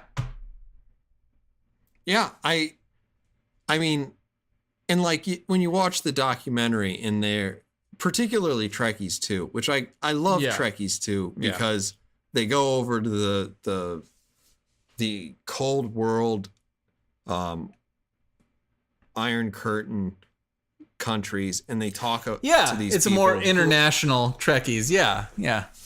And they're like, what do you like about Star Trek? And it's like, we lived in utter depression. Yeah. And Star Trek was this thing that we could hope for. Yeah, what humanity could be. Yeah. And actually, it's probably that documentary more than anything that really just fucking pisses me off when CBS and Paramount pretend to make new Star Trek material. Yeah. Because, I mean, the stuff is so fucking terrible and it's cringe and it's just my God, stupid. yes. Yeah. Yes. It's just, it's insipid. We've talked about it. Michael Burnham's the worst character that's ever been in any sort of fiction in history. I can't think of any protagonist that might actually be worse. Yeah, I really can't. I really can't. And like, to forsake the sort of hope that this gave people, and I understand it's just Tactic Angel, it's just a TV show. It's like, fuck you. I understand that. That said, it was a thing to somebody. It is. Yeah, fair. And whether or not your G.I. Joe actually was worth $1 million or not, if somebody were to melt the face off of it, you would probably be pissed off if you had a lot of emotional investment in that character. Yes. And like, it's just, oh my God. So was this a segue into the Star Trek news that do you want to add? Let's go ahead, and for our fans, we will go ahead and rate Star Trek Continues as a goddamn series. Well, it's 5 stars. I don't give a fuck. It's 5 stars. It is 5 stars. Yeah. This is the highest rated thing that has ever existed. Yep. Yep. I also think I made you watch this. Yeah, you did. Yeah, you convinced me of it, and I watched like the first 3 episodes, and I was like, "Oh my God, this is fucking..." Like, I was kind of initially just blown away at the production design itself and how well put together it was, and then I started paying attention to like how it was written, and was like, "How do you do both?" I mean, how do you excel in both categories? Wow, you really nailed the lighting. The lighting is really great. Holy shit. But also the scripts? Fuck. Like, yeah. I may take issue with some of the performances along the way. Whatever. Those are just utterly immaterial to the amazing quality that they managed to put out in this series. I want to point out that this is a goddamn fan film. It is. Yeah. It's produced and made and performed by people who fucking love Star Trek and what it actually means, like whatever it is, what are the substantive aspects of Star Trek that we all found, despite the mud monster episodes and all of that shit. The actual, like, the essence of, I think, what Star Trek managed to explore in its original series and in subsequent series, this show embraced and recognized and managed to manifest on what I guess is apparently a shoestring budget. But Asterix, the Wednesday Night Gentlemen, would like to officially endorse that they have previously and still continue to support the idea that Michael Burnham is murdered by a tar monster. I would love to see that, but yeah. Unceremoniously. Yep. We did it. She's dead. She's out. Moving on. No, now to be fair, I did support on it, either Indiegogo or whatever the fuck they were using. I think I sent them something around the area of between $300 and $500. Nice. And if you divide that by the 11 episodes, I'm pretty happy with what I got. Well, yeah, I didn't send them dick, and I am more than happy with what I got in return. So if I could send them another $1,000 to make 2 more episodes, I would do it. Yeah, for sure. Or to just I don't know. I mean, I just fucking love it. Yeah. Same here. I love that somebody took the time to go down to Georgia to rent some fucking warehouses and to build these beautiful sets. Yeah. To spend so much time crafting stories that were not only visually similar to things that we'd seen before, but were thematically both appropriate to Star Yeah. Trek as an idea, and also whether or not you agree with all the politics that come with it, it was also timely for some issues that are currently happening. Yeah, absolutely. Absolutely. And like, if you watch these, you can learn things. You can definitely think about it. You can debate it. I mean, fuck, how many hours have we spent? I know that, and that's what's so amazing about it. It presents something that may conflict with exactly your general political philosophy or ethical philosophy or whatever. And it forces you to kind of fucking wrestle with it. And like, what's great is it's generally fun to wrestle with. Like, it's generally interesting and productive to think about. And that's awesome. That's awesome. It is awesome. God damn it. Star Trek continues. Big fucking salute from the Wednesday Night Gentlemen. Absolutely. Congratulations for Carries being a- the best thing ever. Right? Carries a lot of weight. The WNG agree. I mean, I love it. I'm glad that you decided to go ahead and watch it along with me. I'm glad that we finally got to bring the whole thing to a close too, with this review. Me too. Subject. Star Trek continues over, right? Subject. Star Trek continues over. Okay. Oh my God. All right. So hope for the future. Hope All for the encouraging things that we have heard about. the future of Star Trek. Recently, there was a Star Trek convention in Las Vegas. It went worse than usual, I think. We're going to talk about, I think, at least one of those things. Otherwise, if it's more than one of those things, what's going to happen is you're going to hear me react in real time to holy fuck, what in the goddamn. Oh, I'm excited. Midget Radio, I assume that we are talking about Jean-Luc Picard Jean-Luc Picard, Patrick Stewart. Yeah. coming back to Alan fucking Kurtzman presents Jean-Luc Picard, The After Years. Right? Is that all we're talking about? Please, God, say it is. So I do have one other thing that I want to mention, but I'm not going to mention it now. But yes, Oh, goody. a Picard series. I don't know if it's like helmed or just maybe like executive produced, whatever the fuck that even means, by the same fucking twat who was the brains behind Star Trek Discovery. I don't know. I don't know what to expect. And it sounds like, from what I've seen, okay, all right, so I'm going to start out on at least a slightly positive note. Patrick Stewart is coming back to Star Trek to play Jean-Luc Picard. Okay. And the show is, I guess, part of the brains behind the show is an author named Michael Chabon, who is a fantastic fucking writer, and is the only reason that I can put any kind of optimism behind the fact that after season 1 of Star Trek Discovery, some of the same people have decided to put a Jean-Luc Picard series on, I guess, fucking CBS All Access probably too.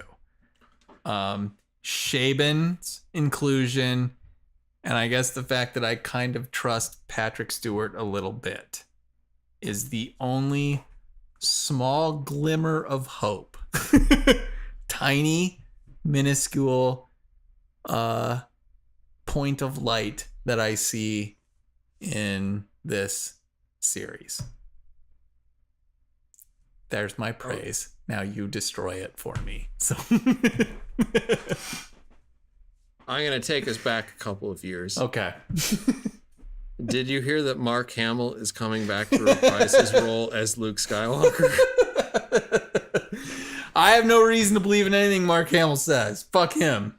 Patrick Stewart. I saw Patrick Stewart in person at one point tell a group of people that X-Men Days of Future Past was going to be like a really good X-Men movie, and he was right. So, do you think that he also said that thing to people when X-Men Apocalypse came out? No, I didn't see him say that. So I don't have any reason to believe it. He said it. I was in the audience, and he said it, and I was there. So, do you think he said it about other movies that he was in, such as X-Men 3? Patrick Stewart is a trustworthy individual. So there, but also Michael Chabon, who I can't. I mean, again, I can't underestimate. Like, he wrote a book called The Amazing Adventures of Cavalier and Clay, which was a lovely fucking rendition of a story about two Jewish people who had created this superhero in the 1930s. It was in large part, it was kind of an analogy or a story about the creation of Superman. And it's an absolutely lovely novel. He's a fantastic fucking writer. I love him to death.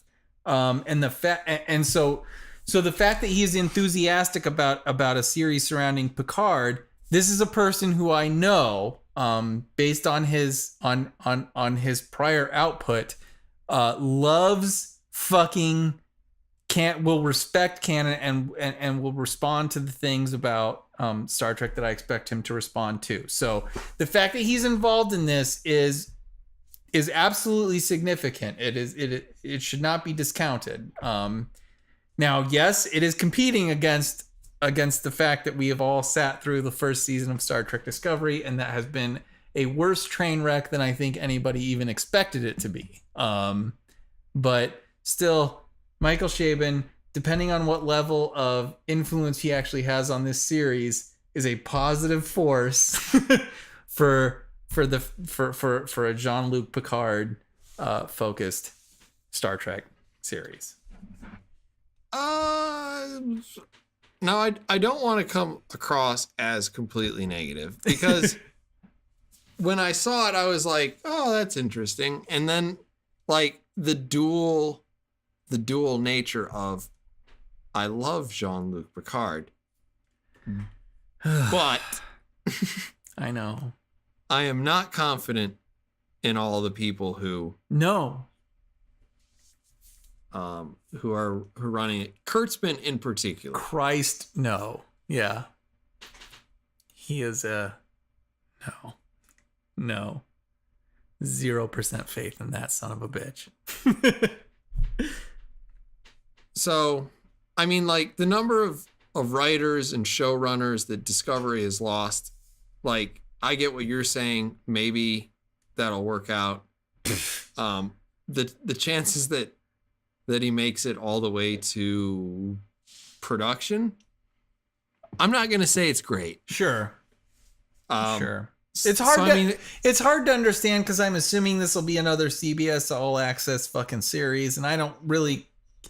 I mean, honestly, at the beginning, it was hard to understand what they were thinking when they first fucking decided to have a CB All Access platform. That seems psychotic in the first place. So the fact that, I guess, Star Trek Discovery Season 1, the number of subscribers they gained because of that is considered a success. Does this mean that they're kind of putting all of their eggs in the Star Trek basket to I guess provide for the subscription service? I don't know. I don't know. I don't know. I guess some of the business decisions behind it still kind of elude me. I don't know how many people really fucking care. I can tell you for a fact that when the Star Trek Captain Picard or whatever the fuck series airs, I will not be a subscriber to CBS All Access. I can say that for sure. So yeah. So I don't know. I mean, it does seem strange, and I don't understand how you could look back at Star Trek Discovery and say, this is clearly a win. Yeah, It's just the numbers, right? And at least what they've reported, or what's generally been reported in the press, has all pointed to, or at least to me, it seems it's all pointed to. Discovery was a success. It successfully launched this platform. But there are no numbers. Like there aren't. That's true. That's true. Yeah. They could say this is our biggest jump in subscriptions. Absolutely. Well, it's like we had 100,000 people. Now we have 200,000 people. Yeah. Like, that's still fucking terrible. But it was our biggest jump. Yeah. Now, if we can only get Picard on. Right, but like, if it doesn't make any business sense, then why would they fucking pursue it? I guess that would be my only counter argument. It wouldn't make sense to pursue this shit if there wasn't any fucking money behind it.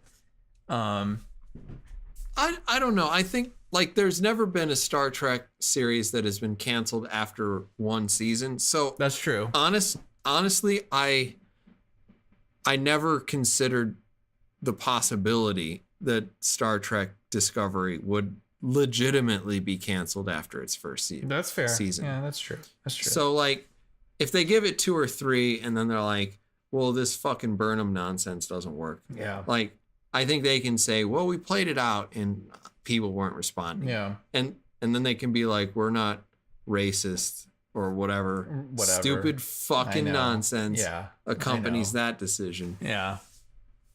And so, I mean, yeah, I think like doubling down in putting Picard into it. I mean, fuck. I read probably one of the dumbest articles I have ever read in the history of words. Okay.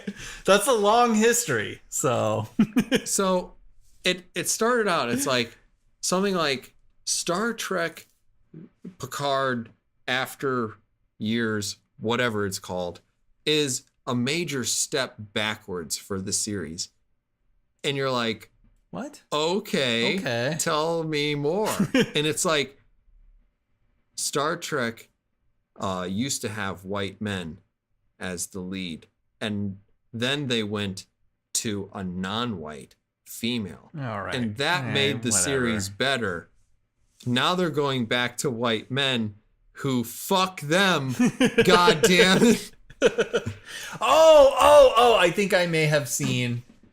Was it I think I saw something about that. Like it was an article. See, I didn't click on it because I don't want to fucking buy Tide Pods, Tactic Angel, but I didn't click on it, but it said something like Star Trek, the Picard shit, Cat's question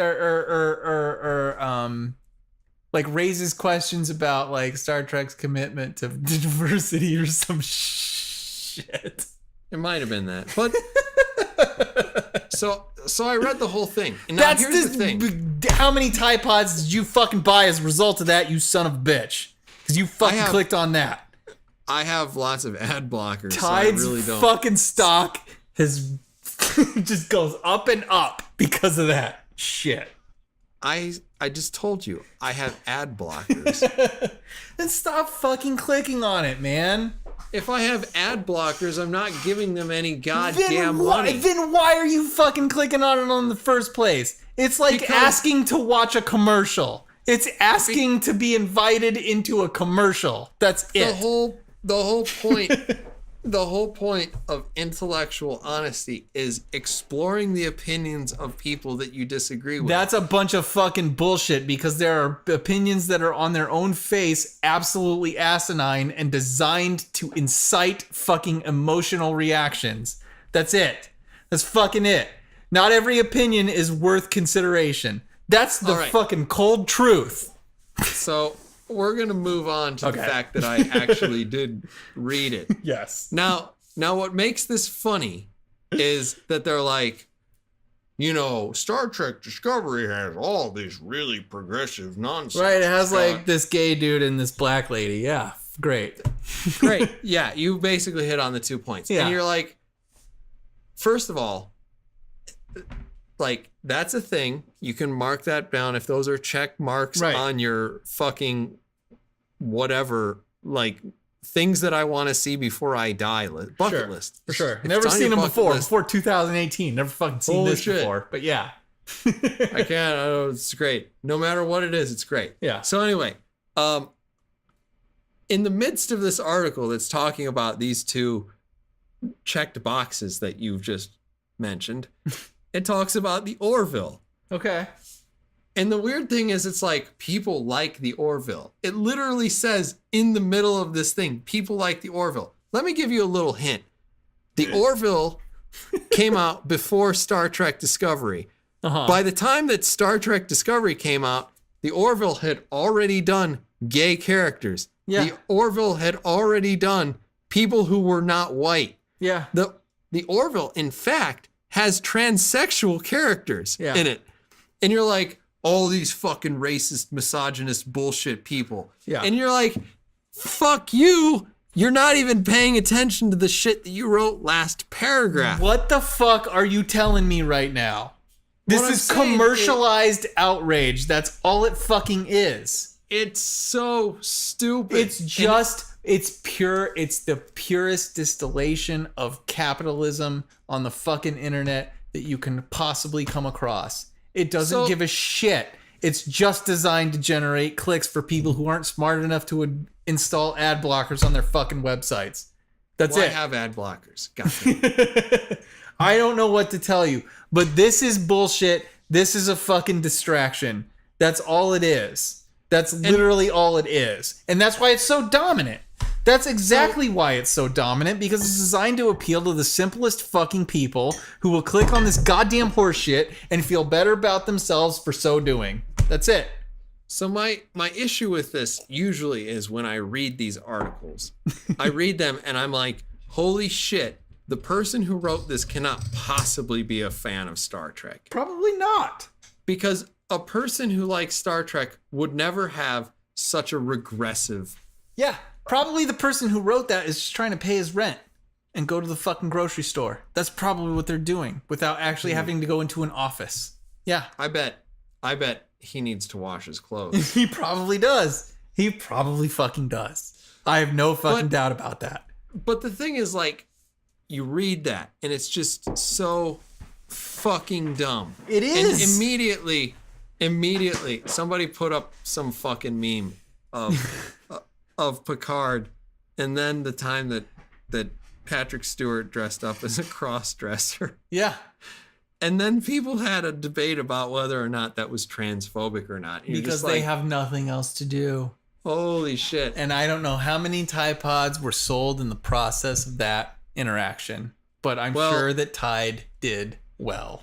I don't think there's specifically a lot of advertisement in that. But when I saw somebody post that, I was like, I'm going to scroll down because I know that it's there. I know that some fucking whinging, just I don't even know how to describe it in a way that would be nice. What I'm saying is it is a person who has no spine. An invertebrate managed to type something up and was like, virtue signal. Yeah. Great. That person may be a fucking genius because they know how to get their posts seen and liked and responded to, because it triggers so many other motherfuckers on the internet who will just dive bomb into that shit. I'm not 100% sure if that's true or not, but essentially, my opinion of this was that I really don't trust the people involved. I would, for sure. I mean, obviously, to see Jean-Luc Picard back in a Star Trek sort of thing, I don't know what that looks like. Retirement home. I don't know either. But like, I'm interested to kind of figure it out. Maybe it could be good, but I really have a lot of reservations. I absolutely do as well. I really want it to be good. I hope that it's not. It's probably not going to be. I mean, as long as you're true to the writers have to be fucking true to the character. My hope is that Patrick Stewart would not be interested in anything that would directly violate this sort of sanctity of the character of Jean-Luc Picard. That's my hope. But you know that like when Mark Hamill signed up to be Luke Skywalker again, he wasn't thinking he was going to play some fucking depressing asshole who sits on an island and who mopes about thinking about how the Force is bad. Okay, I don't see anything in The Last Jedi. Okay, here's a couple of things. One, Luke Skywalker is not an interesting character. Point blank, that's how I feel about Luke Skywalker in the original, the holy fucking trinity of that trilogy. He's not that interesting in the first fucking place.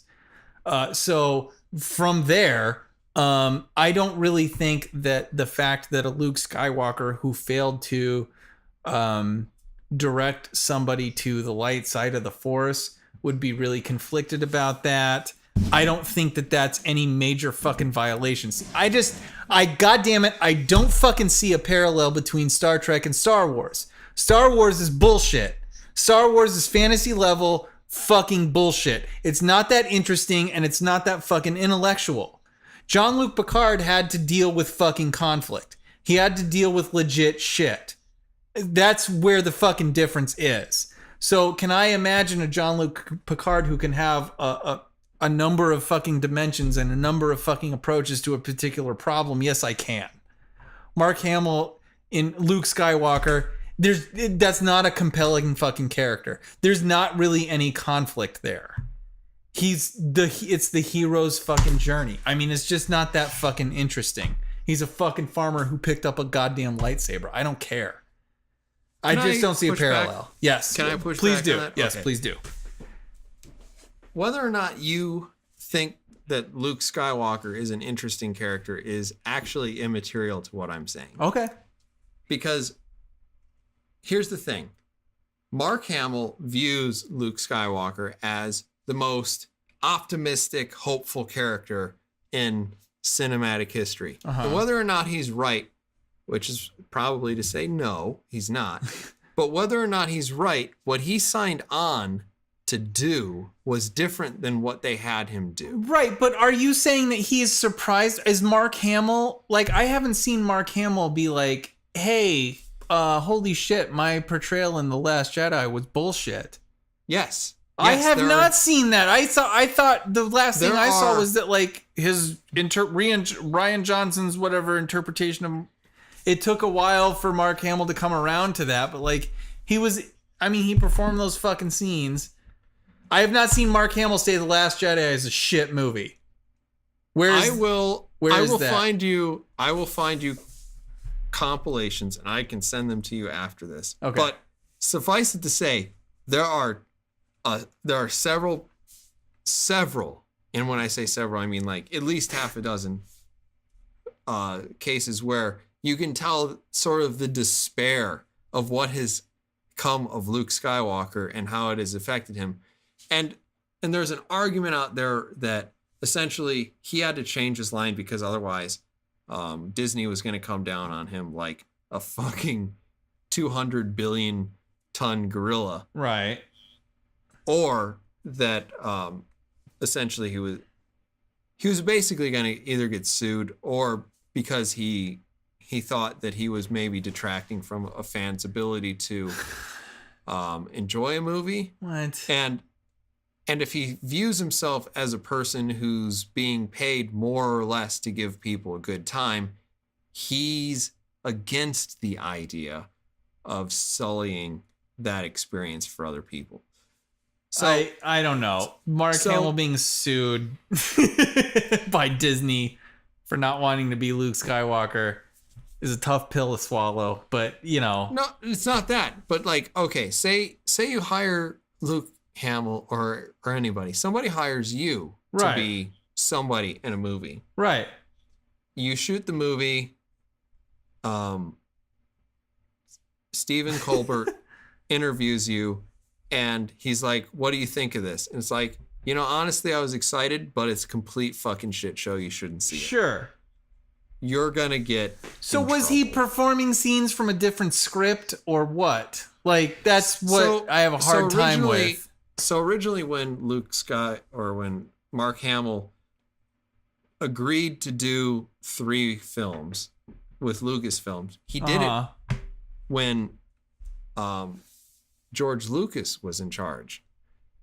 Then the rights get sold to Disney, and they threw everything out. And at that point, he was like, "Hey, Ryan, I don't think this is right," and JJ, and they basically said, "That's great, old man, but we don't give a fucking, we don't give a fucking fuck. Right. We're gonna do whatever we want." And then they did whatever they want. Now, you can get Patrick Stewart, and he can get signed on to this, and this is the only point that I'm trying to make with this. Okay.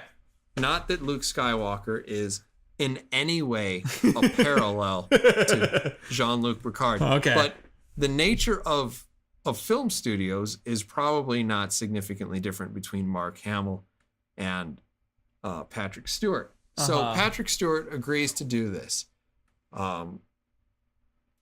Produced by Kurtzman, written by whoever you want. Yeah. Showrunners, whatever. We all know that those things can all change. Yes. So what Patrick Stewart has signed on to may be significantly different than what the studio is going to want him to perform when they actually get around to making it. And that's fair, certainly given the information that we have so far, that there is not even one fucking script written so far about Picard's series. That is my point. Okay, that's fair. Did I have another point? I don't know. My counterpoint is Michael Chabon. That's it. That's my only counterpoint to that. But if they fire Michael Chabon, then I'm really fucking worried. Yeah.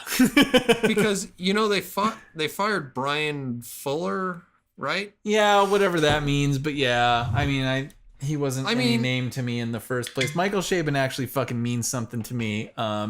Fuller did some DS9 stuff. He did write, I understand, the most reviled episode of STV that exists, perhaps.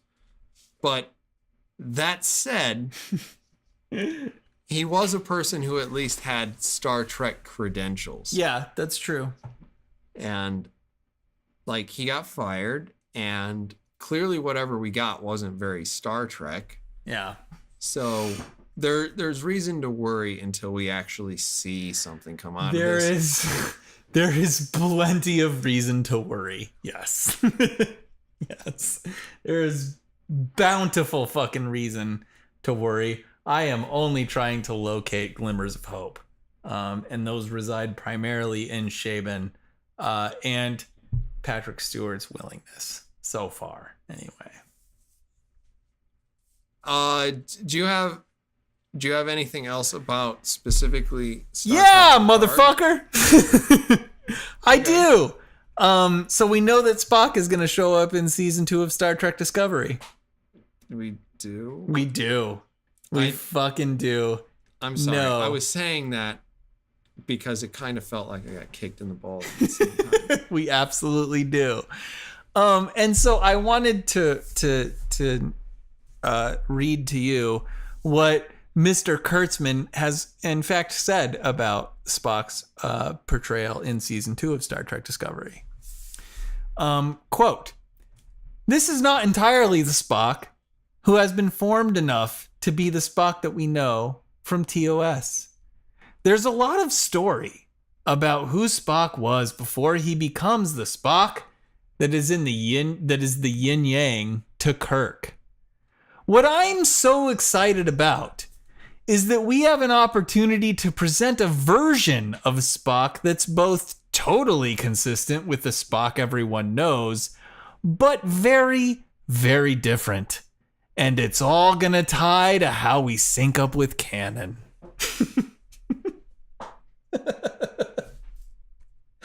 Doesn't he sound... Let me ask you this. Does he sound like the devil himself? The fucking Lucifer himself. That's the impression that I get, because that's the same goddamn language I remember hearing when Star Trek Discovery was in development. And we've seen season 1 of Star Trek Discovery. And my understanding was that it was all gonna fucking line up right with just perfectly with fucking canon at the end of that goddamn series. And now we're being told the exact same goddamn thing about the character of Spock himself for season 2 of Star Trek Discovery. That somehow the fucking Spock that we see in Star Trek Discovery is gonna line up as perfectly with Star Trek canon as the fucking Klingons have in season 1 of Star Trek Discovery. So my guess is that Alan Kurtzman was really bad at math. I'm pretty sure that he worships the fucking devil, and that his only goal in life is to upset people who actually care about shit. I'm pretty sure he might actually be evil incarnate. How is it that something is going to be 100% one thing and also completely different? Yeah, different. It's hard to figure out that math. It's hard to figure out what that fucking equation looks like. Yeah. I mean, I understand people who are like, I want you to give you 110%. Yeah, sure. I get it. I get the meaning behind that. But I don't understand how people have gotten all the way up to 200%. Yeah. I mean, it sounds like absolute fucking hell to me. I mean, it doesn't sound good. It sounds like I'm going to get a lot more Spock than I wanted, which is 0. 0% Spock. So I'm going to continue just to fucking pour more fuel on the fire. He goes on to say that everybody assumes that just because Spock is all about logic, that there is no emotion. That's fucking dumb. Exactly. That there is no emotion in there. And that's entirely untrue, he says. So finding an actor who can convey what we know to be very Vulcan, but also reveal so much emotion in the eyes and in the small gestures, so you understand that there's just a tornado of things happening under the surface is critical. That's the fucking constipation I'm goddamn talking about with Quinto. So you need an actor who can do both of those things at the same time, which is very challenging and has never fucking been done. And past Leonard Nimoy, who actually managed to figure out a way to convey the smallest aspects of an emotional investment, while at the same time covering it in a layer of fucking logic. He's the only person who has ever been able to do that in any fucking respectable manner.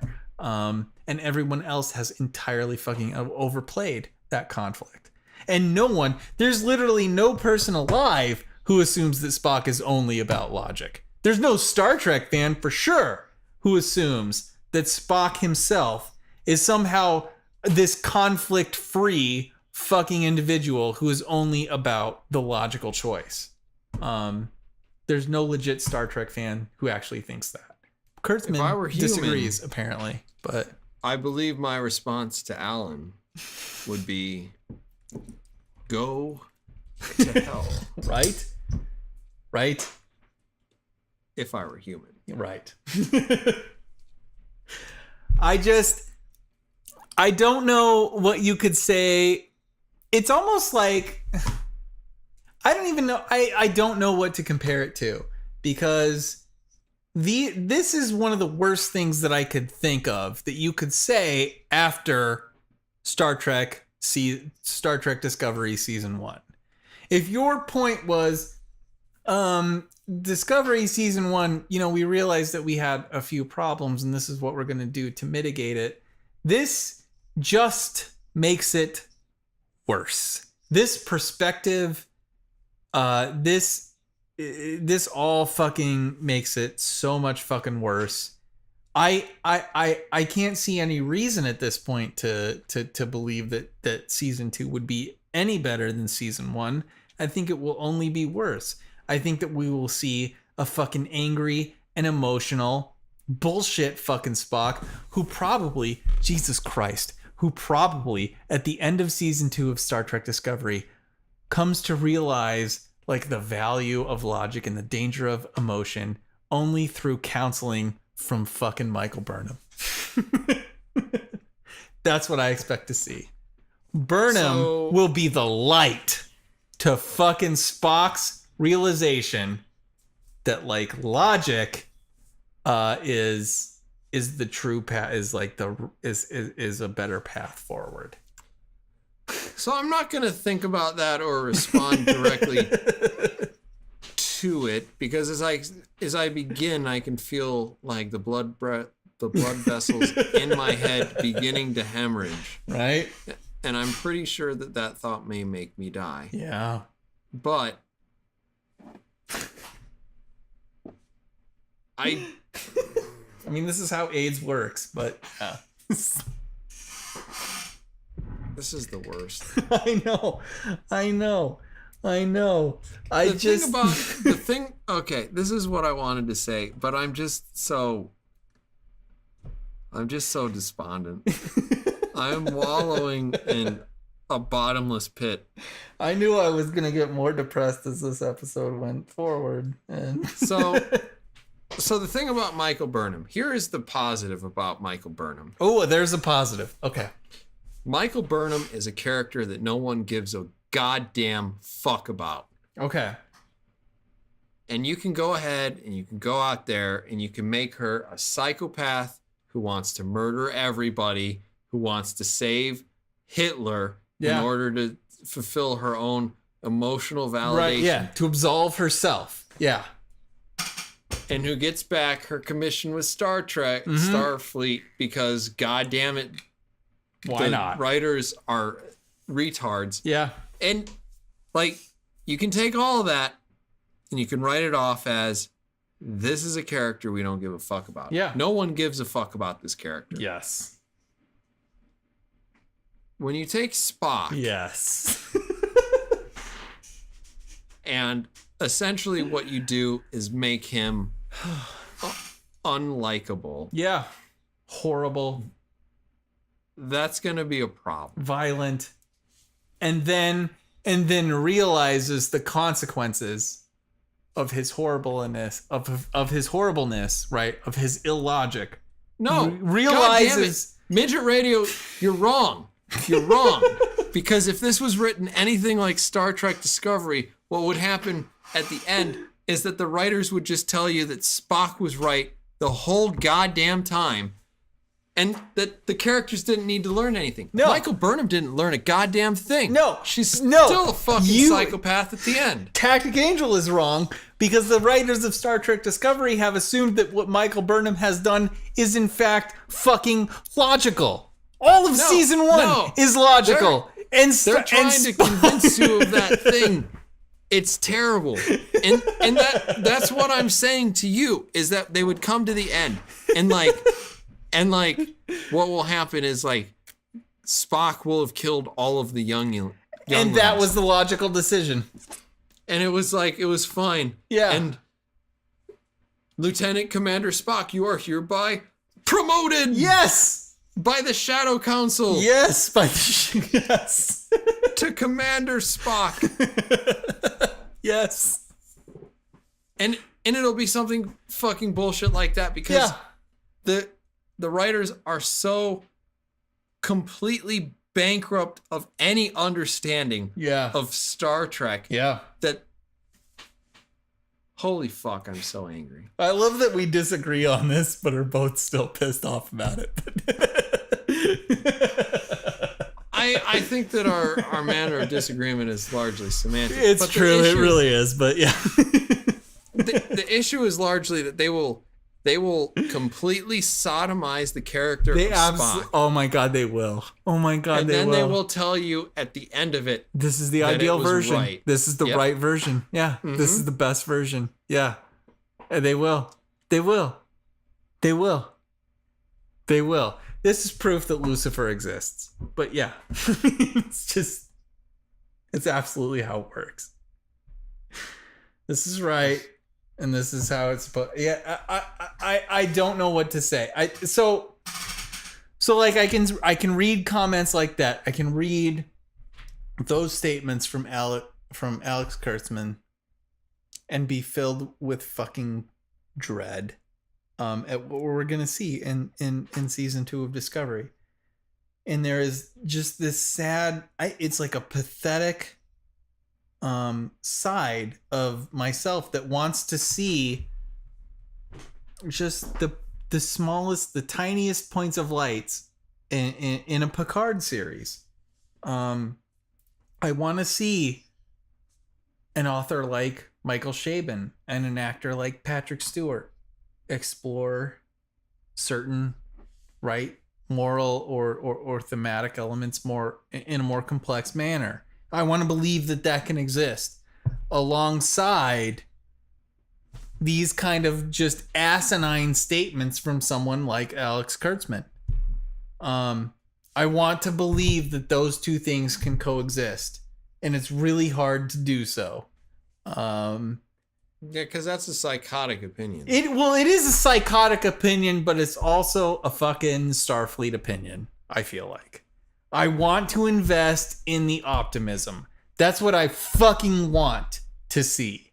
And I will lend more meaning and more significance to those things than I will to the fucking bullshit that I'm hearing from the other side. This is a different Spock, and everyone assumes that Spock is like just all logic and not emotional. And that's like not true. We need to fucking explore that aspect of Spock's character. And remember when he smiled? Remember when he smiled in the cage? Remember when he fucking smiled in that episode of the cage? That's what we're gonna explore. And that's what we're gonna exemplify. And fuck that.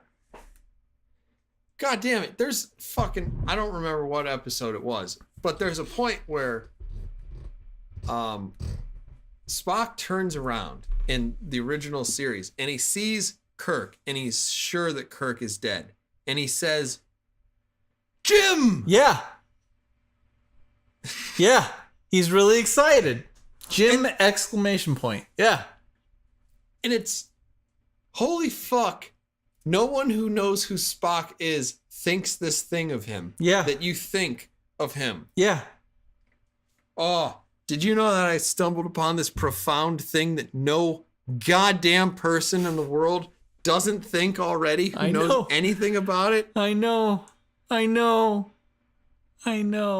We should probably just end this episode. We probably should, but it really is upsetting because I don't know, maybe I'm a dickhead, but this isn't fucking Star Wars. I don't give a shit, and I don't really have any respect for people who fucking like put a lot of meaning behind Star Wars and like, this is actually kind of the reason why we're not going to talk about Star Wars in the future. I actually went back and listened to our Star Wars discussion. Yeah. And essentially I just don't care to have a conversation where it's like, well, I thought this movie was bad, and Midget Radio's 2.5 stars is, well, I think all Star Wars is basically bad except for Empire. Yeah. So I don't really give a fuck. Exactly. So why do we keep don't talking give a about fuck. Yeah, exactly. I don't give a shit. It's archetypes and I don't care. Yeah. If we watch that goddamn movie, you are going to have to think about it as a movie as opposed to I don't give a fuck. It's really hard to do because they are just archetypes and I don't give a fuck. If it's just archetypes, I don't give a shit. And that's the thing that Star Trek has managed to generally explore. That like human beings aren't fucking reducible to archetypes. They generally they are they're an amalgamation. They're a fucking conflict of archetypes. That's what I see, and that's what I love about people like Benjamin Sisko. I can see him appealing, trying to strive toward the ideal, striving toward a sense of justice rather than embodying it. I just don't see him as two-dimensional. Luke Skywalker I see is generally two-dimensional. Han Solo I see is generally two-dimensional. He's out for himself, right? I get it. I fucking get it. It's not that goddamn complicated. So I don't care. I just don't care. Yes, they go to hyperspace. They click the hyperspace button and that's how they go to hyperspace. I don't give a fuck, I don't give a shit.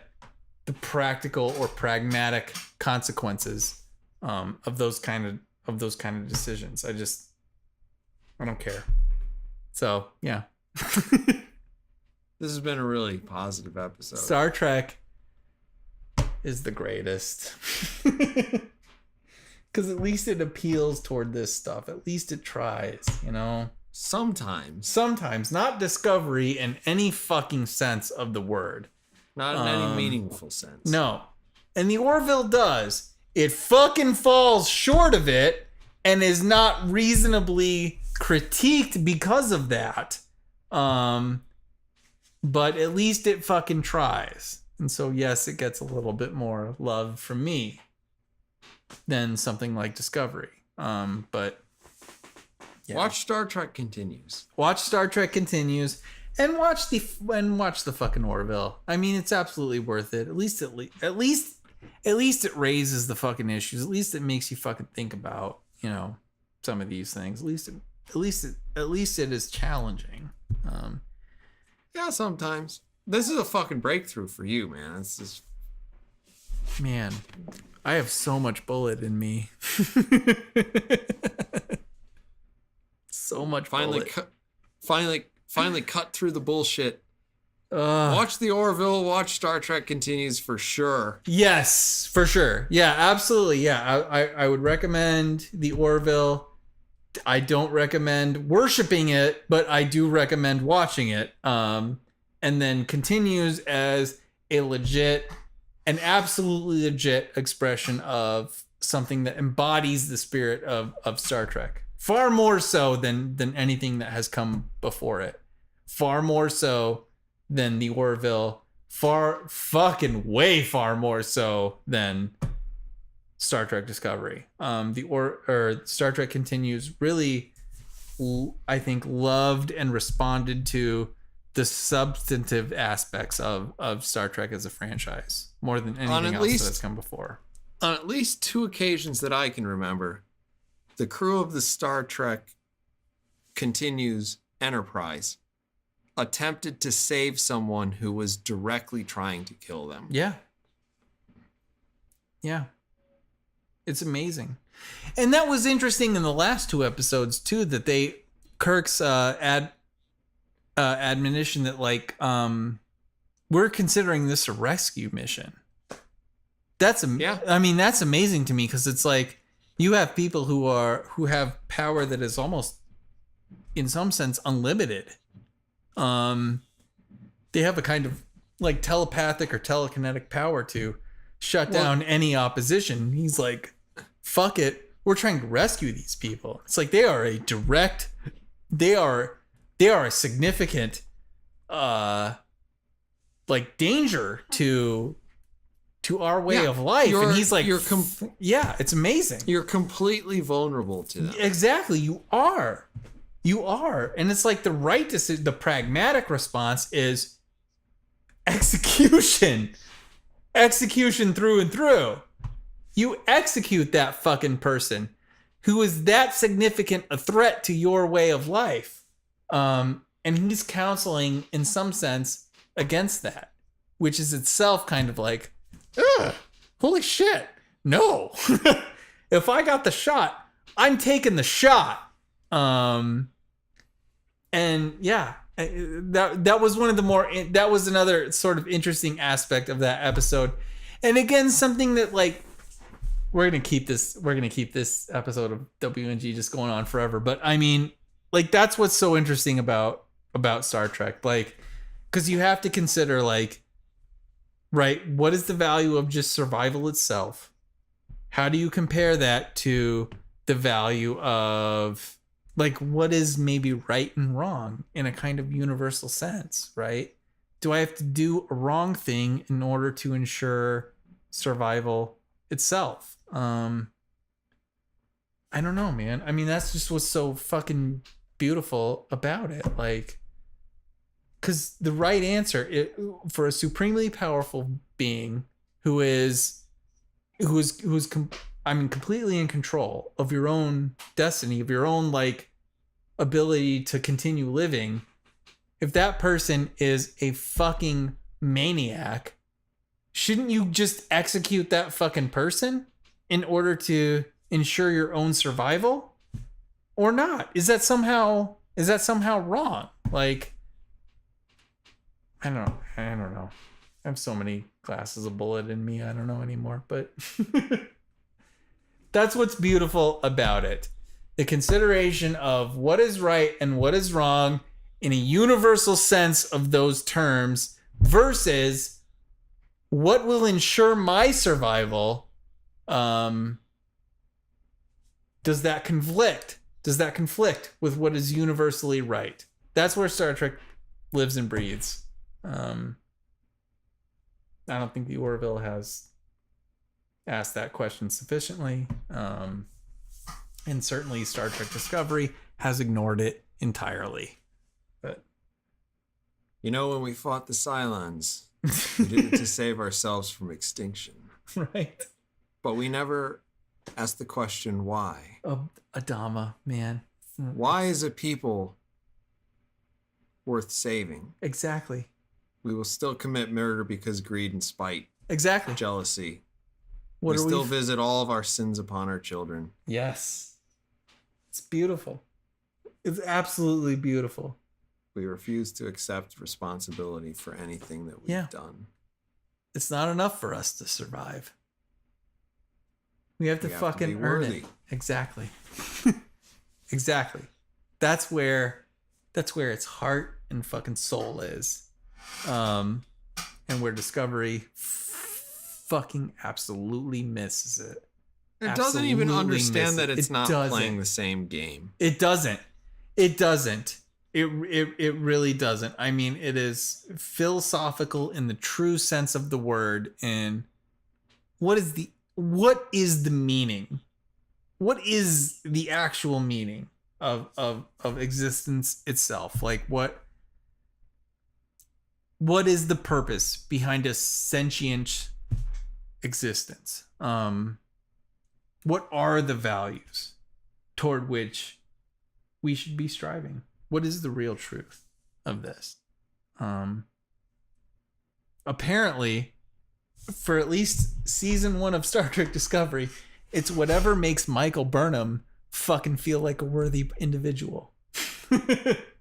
Yeah. It's a nightmarishly solipsistic approach to the question of to the question of, what Shakespeare himself asked in Hamlet, to be or not to be. It's nightmarishly solipsistic, the answer to that question, I would say. For anybody who doesn't know what solipsism is, essentially what he's accusing it of being is mental masturbation. Kind of, yeah. I mean, it's whatever enhances the kind of glorification of the self. Whatever answers that question for the self. Whatever makes the self feel good. Yeah, exactly. Whatever makes you feel good. You as an individual. Your trauma, your history, you as an individual. If it justifies your existence to you, then it must be right. Then it must be the right way to proceed. I love our Star Trek episodes. I do too, because they descended to madness, but they really do. They really do. I do. But what the fuck, man? I mean, I love Star Trek. I appreciate the fact that the Orville exists, despite the fact that I feel like the Orville strives on kind of a trollish relationship with Star Trek Discovery. I just kind of resent it a little bit for that. But I completely agree. Okay, if Star Trek Discovery was Star Trek The Next Generation Reborn. Yeah. Oh God. Yeah. There's almost no way that I would be watching the Orville. Yeah.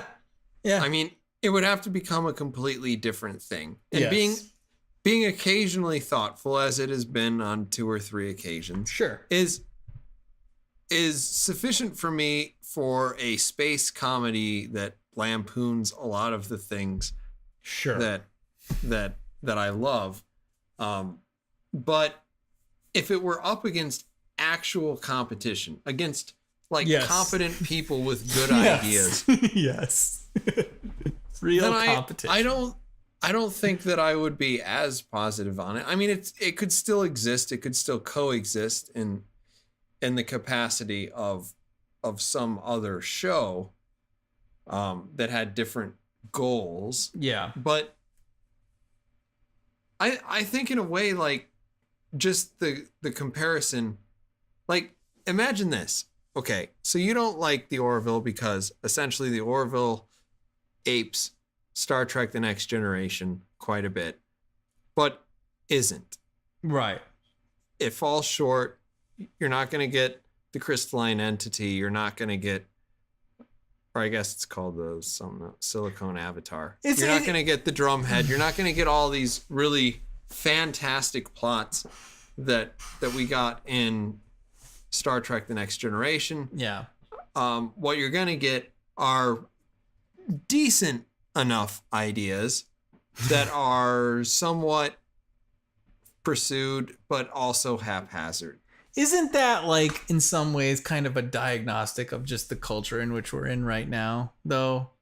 Like, that we can even that we can look at that and consider that, like, well, at least it's not as bad as this. At least it's not as bad as, you know? I mean, that just seems really fucking depressing to me, and that's I confer no fucking honors to it for not being as terrible as something else. That's my issue with it. Like, yeah, no, I get it. And it seems completely contrary to, like, the evolution of culture and our humanity that we would have to take steps backward. But it definitely feels a lowest like common denominator. Yeah. it definitely feels in the last decade and a half or so that we've definitely, like, there was a point where we were like, yeah, this is the high water mark. Now we're going to start to drain the intelligence out of the swamp. Yeah. And like, we've already talked about this in this episode. It's hard to understand where a lot of the conflicts that we have in modern life are even coming from, because they're not all that realistically, you know, I mean, they're not really affecting anybody. Like, okay. Yeah. We get into these ridiculous things about race. And like, in the United States, God damn it, 98% of the people are probably going to treat you just fine. Yeah. Yes. And you're going to have to deal with the other 2%, which probably break down to kind of shitty and intentionally shitty. They exist. They're going to fucking have a march on Washington, D.C. They exist. Absolutely. But I mean, we spend so much of our time and effort thinking about this stuff. Yeah. And honestly, we bring more attention to their cause by becoming just ludicrously outraged about it. I agree. I know. And so we live in this society where I don't understand the things that are happening, but we're clearly, like, moving. I mean, maybe not clearly, but it definitely feels like we're moving backwards. Like, we're not as willing to say the things that are on our mind. Well, we are not as willing to, like, and I made this, and I'm going to admit this is probably a terrible thing to say. So, you hate women and black people. I always knew it, but you can admit it. I'm kidding. I'm fucking with you. But so when Obama was president, I would generally be willing to talk to anybody about politics who wasn't black. Yes. And essentially the thing that and this is a terrible thing, because, like, there was a part of me that was like, okay, I'm going to give you that it is, like, uplifting and important that you see a person who looks like you, which I don't think is all that important from my perspective, but you might. Sure. I might grant you that. Yeah. You see a person who looks like you, and he's the president of the United States. And I'm not going to ask you for a rational reason why you do or do not support that person, mostly because I'm just going to give it to you that this is like emotionally validating. And there's no sense in me trying to debate your emotions. Right. Who cares? But there's a part of me that looks at that and it's like, that's a really terrible thing to do at the same time. Well, because it's like, so I just want to make sure I understand you specifically that like it's a black male who's the president of the United States. You're saying that itself, as far as a requirement to be it's symbolically important, right? Yeah, yeah. That's sad. I get that. And like I have a lot of issues with Obama. I have a lot of issues with our current president. I have a lot of issues with the president that came before that. I have a lot of opinions. And in most cases, if somebody were to ask me, I would very calmly, except if it was to you because you're a fucking asshole, I would try to like calmly explain what my opinion is. Well, you're a fucking Nazi, so I'm not surprised, but but there was a certain point where I was just like, I'm just going to give it to you. Yeah. That like, I understand that emotionally, this is not a part of my personality that is particularly well expressed at all. And that you may have stronger feelings than even I do. So I'm just going to give it to you. And I'm not going to try to take that away from you because it actually might be, so the idea of like, to go back to like the Star Trek Continues episode where we're talking about who should be the new captain of the hood before it blows up and they completely take a pass on answering this question. Right. Embrace the wins. Yeah. So Hillary Clinton. So if you have that and you're like, becoming the captain of the Enterprise is a big deal, and it would, if you bought it, that it would be a legitimate step for women, you would just be like, okay, I get it. I'm not going to try to assassinate the character of this person as much as they deserve it. Just because I understand that to you, this person is more a symbol and less of a person. Sure. So like the argument for goddamn, what's Garrett getting the captaincy is essentially that no woman has ever been the captain of a Constitution class starship. Right. Very specific set of victory goals. Yeah. So if you were sitting at home and I could tell that you were clearly like completely emotionally invested in this very, very specific thing. Yeah. Like, I don't want to take that away from you. And then at the same time, if we were to go to the other sort of come not between the dragons sort of thing, how do you talk to a person who's completely emotionally invested, but is completely unwilling to meet you on a rational ground? Right. Now where I came out was essentially, and I think this is a terrible answer, that, I should just let it go. Okay. I should just let it go. If you're a black person, you like Obama, and, right. I'm just going to let it go. I understand that may mean a lot to you, and I don't want to take that away from you. Right. And that's it. The crime of it is essentially that I'm not treating you like everyone else. Right. That neuters your ability to offer any basic counter argument, I would think, to that particular candidate. But so like when we treat people as victims, we inherently acknowledge that they are lesser people than us. Yeah, exactly. Yeah, because we're giving them. Yes. Now that's okay. So this is where like I kind of don't totally understand your opposition to this particular episode, because I feel like it actually addresses that, because the idea the underlying theme, at least as far as I understood it, was that like Hillary Clinton, like the first fucking woman captain of a fucking Constitution class starship, whatever that fucking means, right? Should not necessarily, in fact, trump the idea that like a better candidate is maybe more suitable to being the captain of that particular Constitution class starship.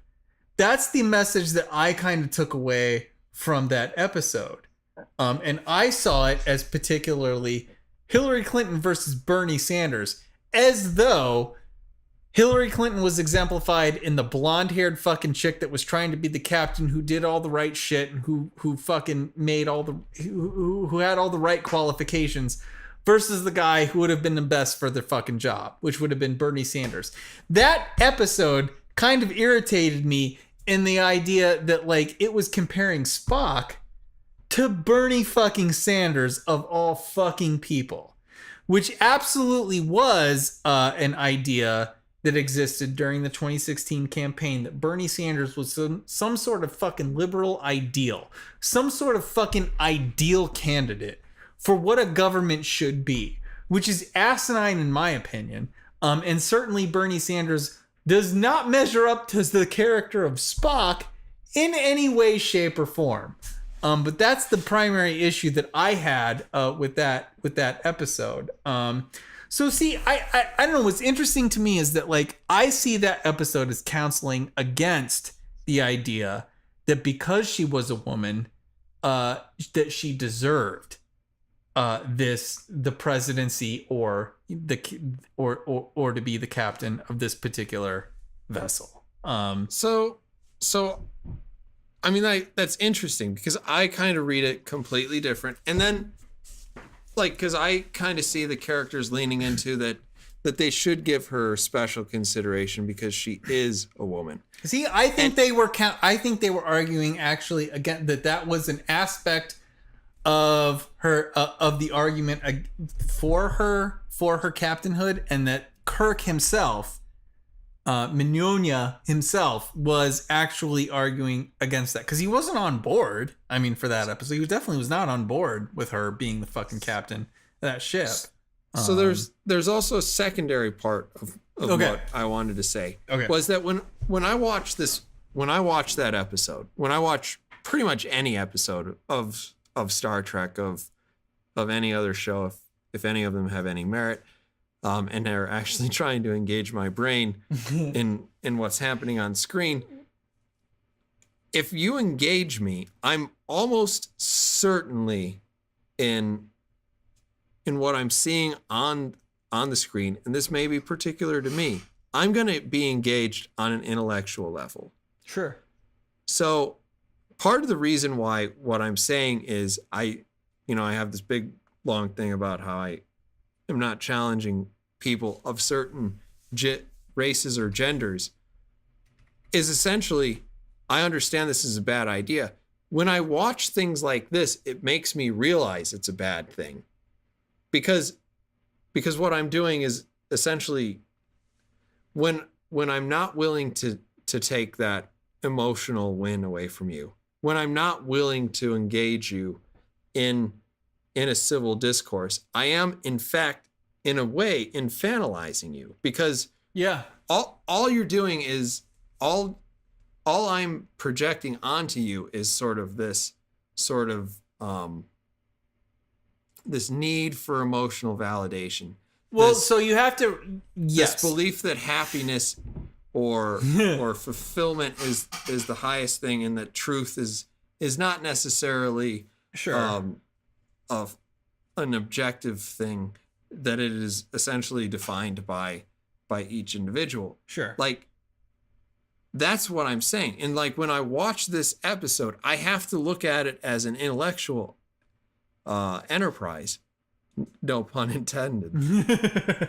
Sure. And then when I look at what I do in reality, it's like, I understand what I'm doing in reality is not out of malice. Like, well, I'm not trying to infantilize black people by not challenging them about why they like Obama. Sure. what I realize is that there's not a lot of chance that I can win here. And even if I do win, it's probably gonna feel pretty bad. Well, yeah, but also, I mean, obviously the context fucking matters, right? So it's not like I'm trying to challenge black people on the fact they like Obama. It's more like is it worth challenging them on the fact that they like Obama over McCain? That's the issue, right? I mean, that was that's the election. That's what you have to actually fucking consider. The entire fucking perspective. It's like, I don't like Hillary Clinton because she's a woman. I like her because she's not fucking Donald Trump, right? Like that's part of the fucking consideration of this. It's not that she could be the first fucking woman president. I mean, yes, that would be historically significant. And that's great and all. But also, she's not fucking Donald Trump, right? Like you have to consider that portion of it as well. It would be unfair, I think, to consider that anybody is only attracted to Hillary Clinton because she is a woman. That's not a fair consideration. You have to. If I could interject here, what I would like to say is that like you've said several times on our podcast, essentially, we would like to get to a point where people don't believe that the president of the United States is a living God. Oh my God! Yes. So in a sense, like we're not quite when we're going through the day-to-day of politics, and God, do I miss the time when it wasn't just reading the president's Twitter feed. But when we're going through the day-to-day of politics, and Bush is doing that or Obama's doing whatever, right? And like, we should be able to reasonably critique each one of those decisions. Yes, of course we should. Yeah. And like, that is absent specifically whether or not Obama is a better or worse president than McCain would have been, or right. Better or worse than Romney would have been. Right. So, like, I don't think in that case, like, the comparison is all that necessary. What I'm looking at when I'm talking about it is, like, in the absolute, if I were to try to figure out what the universal scales of justice look like, I would say this is mostly a bad idea, or this is mostly a good idea, and here's the stuff that's not so great, and this is what we could do better, or like, this is a whole laundry list of shit, and then, like, there's very little on the other side. Like, we should be able to have those conversations. And I am really sad that you start laughing. Tag Angel, I agree with what you are saying. I just don't think it's remotely fucking realistic, though. It's not remotely how anyone fucking approaches any of this shit. I am so ideological. I know, and that's your fucking problem. That's exactly the fucking problem. None of this operates, and a Nazi, because we live in a wonderfully fucking capitalistic society, and they will use every single one of those ideological fucking perspectives to sell fucking Tide Pods and votes to their idiot ass fucking constituents, who will subscribe and will watch those videos and will make their little comments on fucking YouTube. I mean, give me a fucking break, man. Can you imagine politics, if we did an entire episode on just Tide Pods? I would love it. Politics is as much a religion now as it has ever fucking been. In the ancient world, it's the same fucking thing. It is still a goddamn religion. It is a reflection of one's own fucking ideology and one's own character, their own sense of self-worth. All of that shit it's still all in play as much as it was for fucking Cyrus and anybody else who was a goddamn emperor or religious figure in ancient society. It's pathetic. I don't think we have come. I don't think we have evolved much past that. I think it's still basically about the same. The language still kind of applies. It's just and it's fucking pathetic. Trump is a messiah. Hillary Clinton is a fucking beacon of women's rights. They're all ideological symbols still. We treat them as such. And that's why we are where we are. And that's why we fucking yell at each other like we do. You're a fucking acolyte, Tact Angel, you son of a bitch. That's why I hate you. And you hate me because I'm the same. So. I hate you because you don't have any principles. I don't. I just want pragmatic. What's going to ensure the survival of the fucking state? And I'm not even sure it's survival because you're way too into murder. I do hate everybody, and I don't generally believe that people are worthy of existence, but but as far as the state is concerned, right, that should be the primary concern. So we have this group of people we want to make sure they continue, but we were, and that's why Star Trek is so great, because it spawns fucking chaotic, psychotic conversations like this. Do you think that we should end this podcast? Maybe end this podcast, but not this call. But because we will be talking about the Prime Directive at some point. We will, and I am excited. For that. And god damn it, is that gonna be just ridiculous? That's gonna be fun. For sure. Well, all right. Well, we're not really sure when that's gonna happen, but this has been episode number 62 of the Wednesday Night Gentlemen Multimedia Empire official podcast. Please give us a like if you've enjoyed this video. Subscribe to our channel if you want. You can find us on Twitter, where we are at WNG_MME_OPC, or head on over to the Facebook before I shut down that account because I'm fucking tired of those people.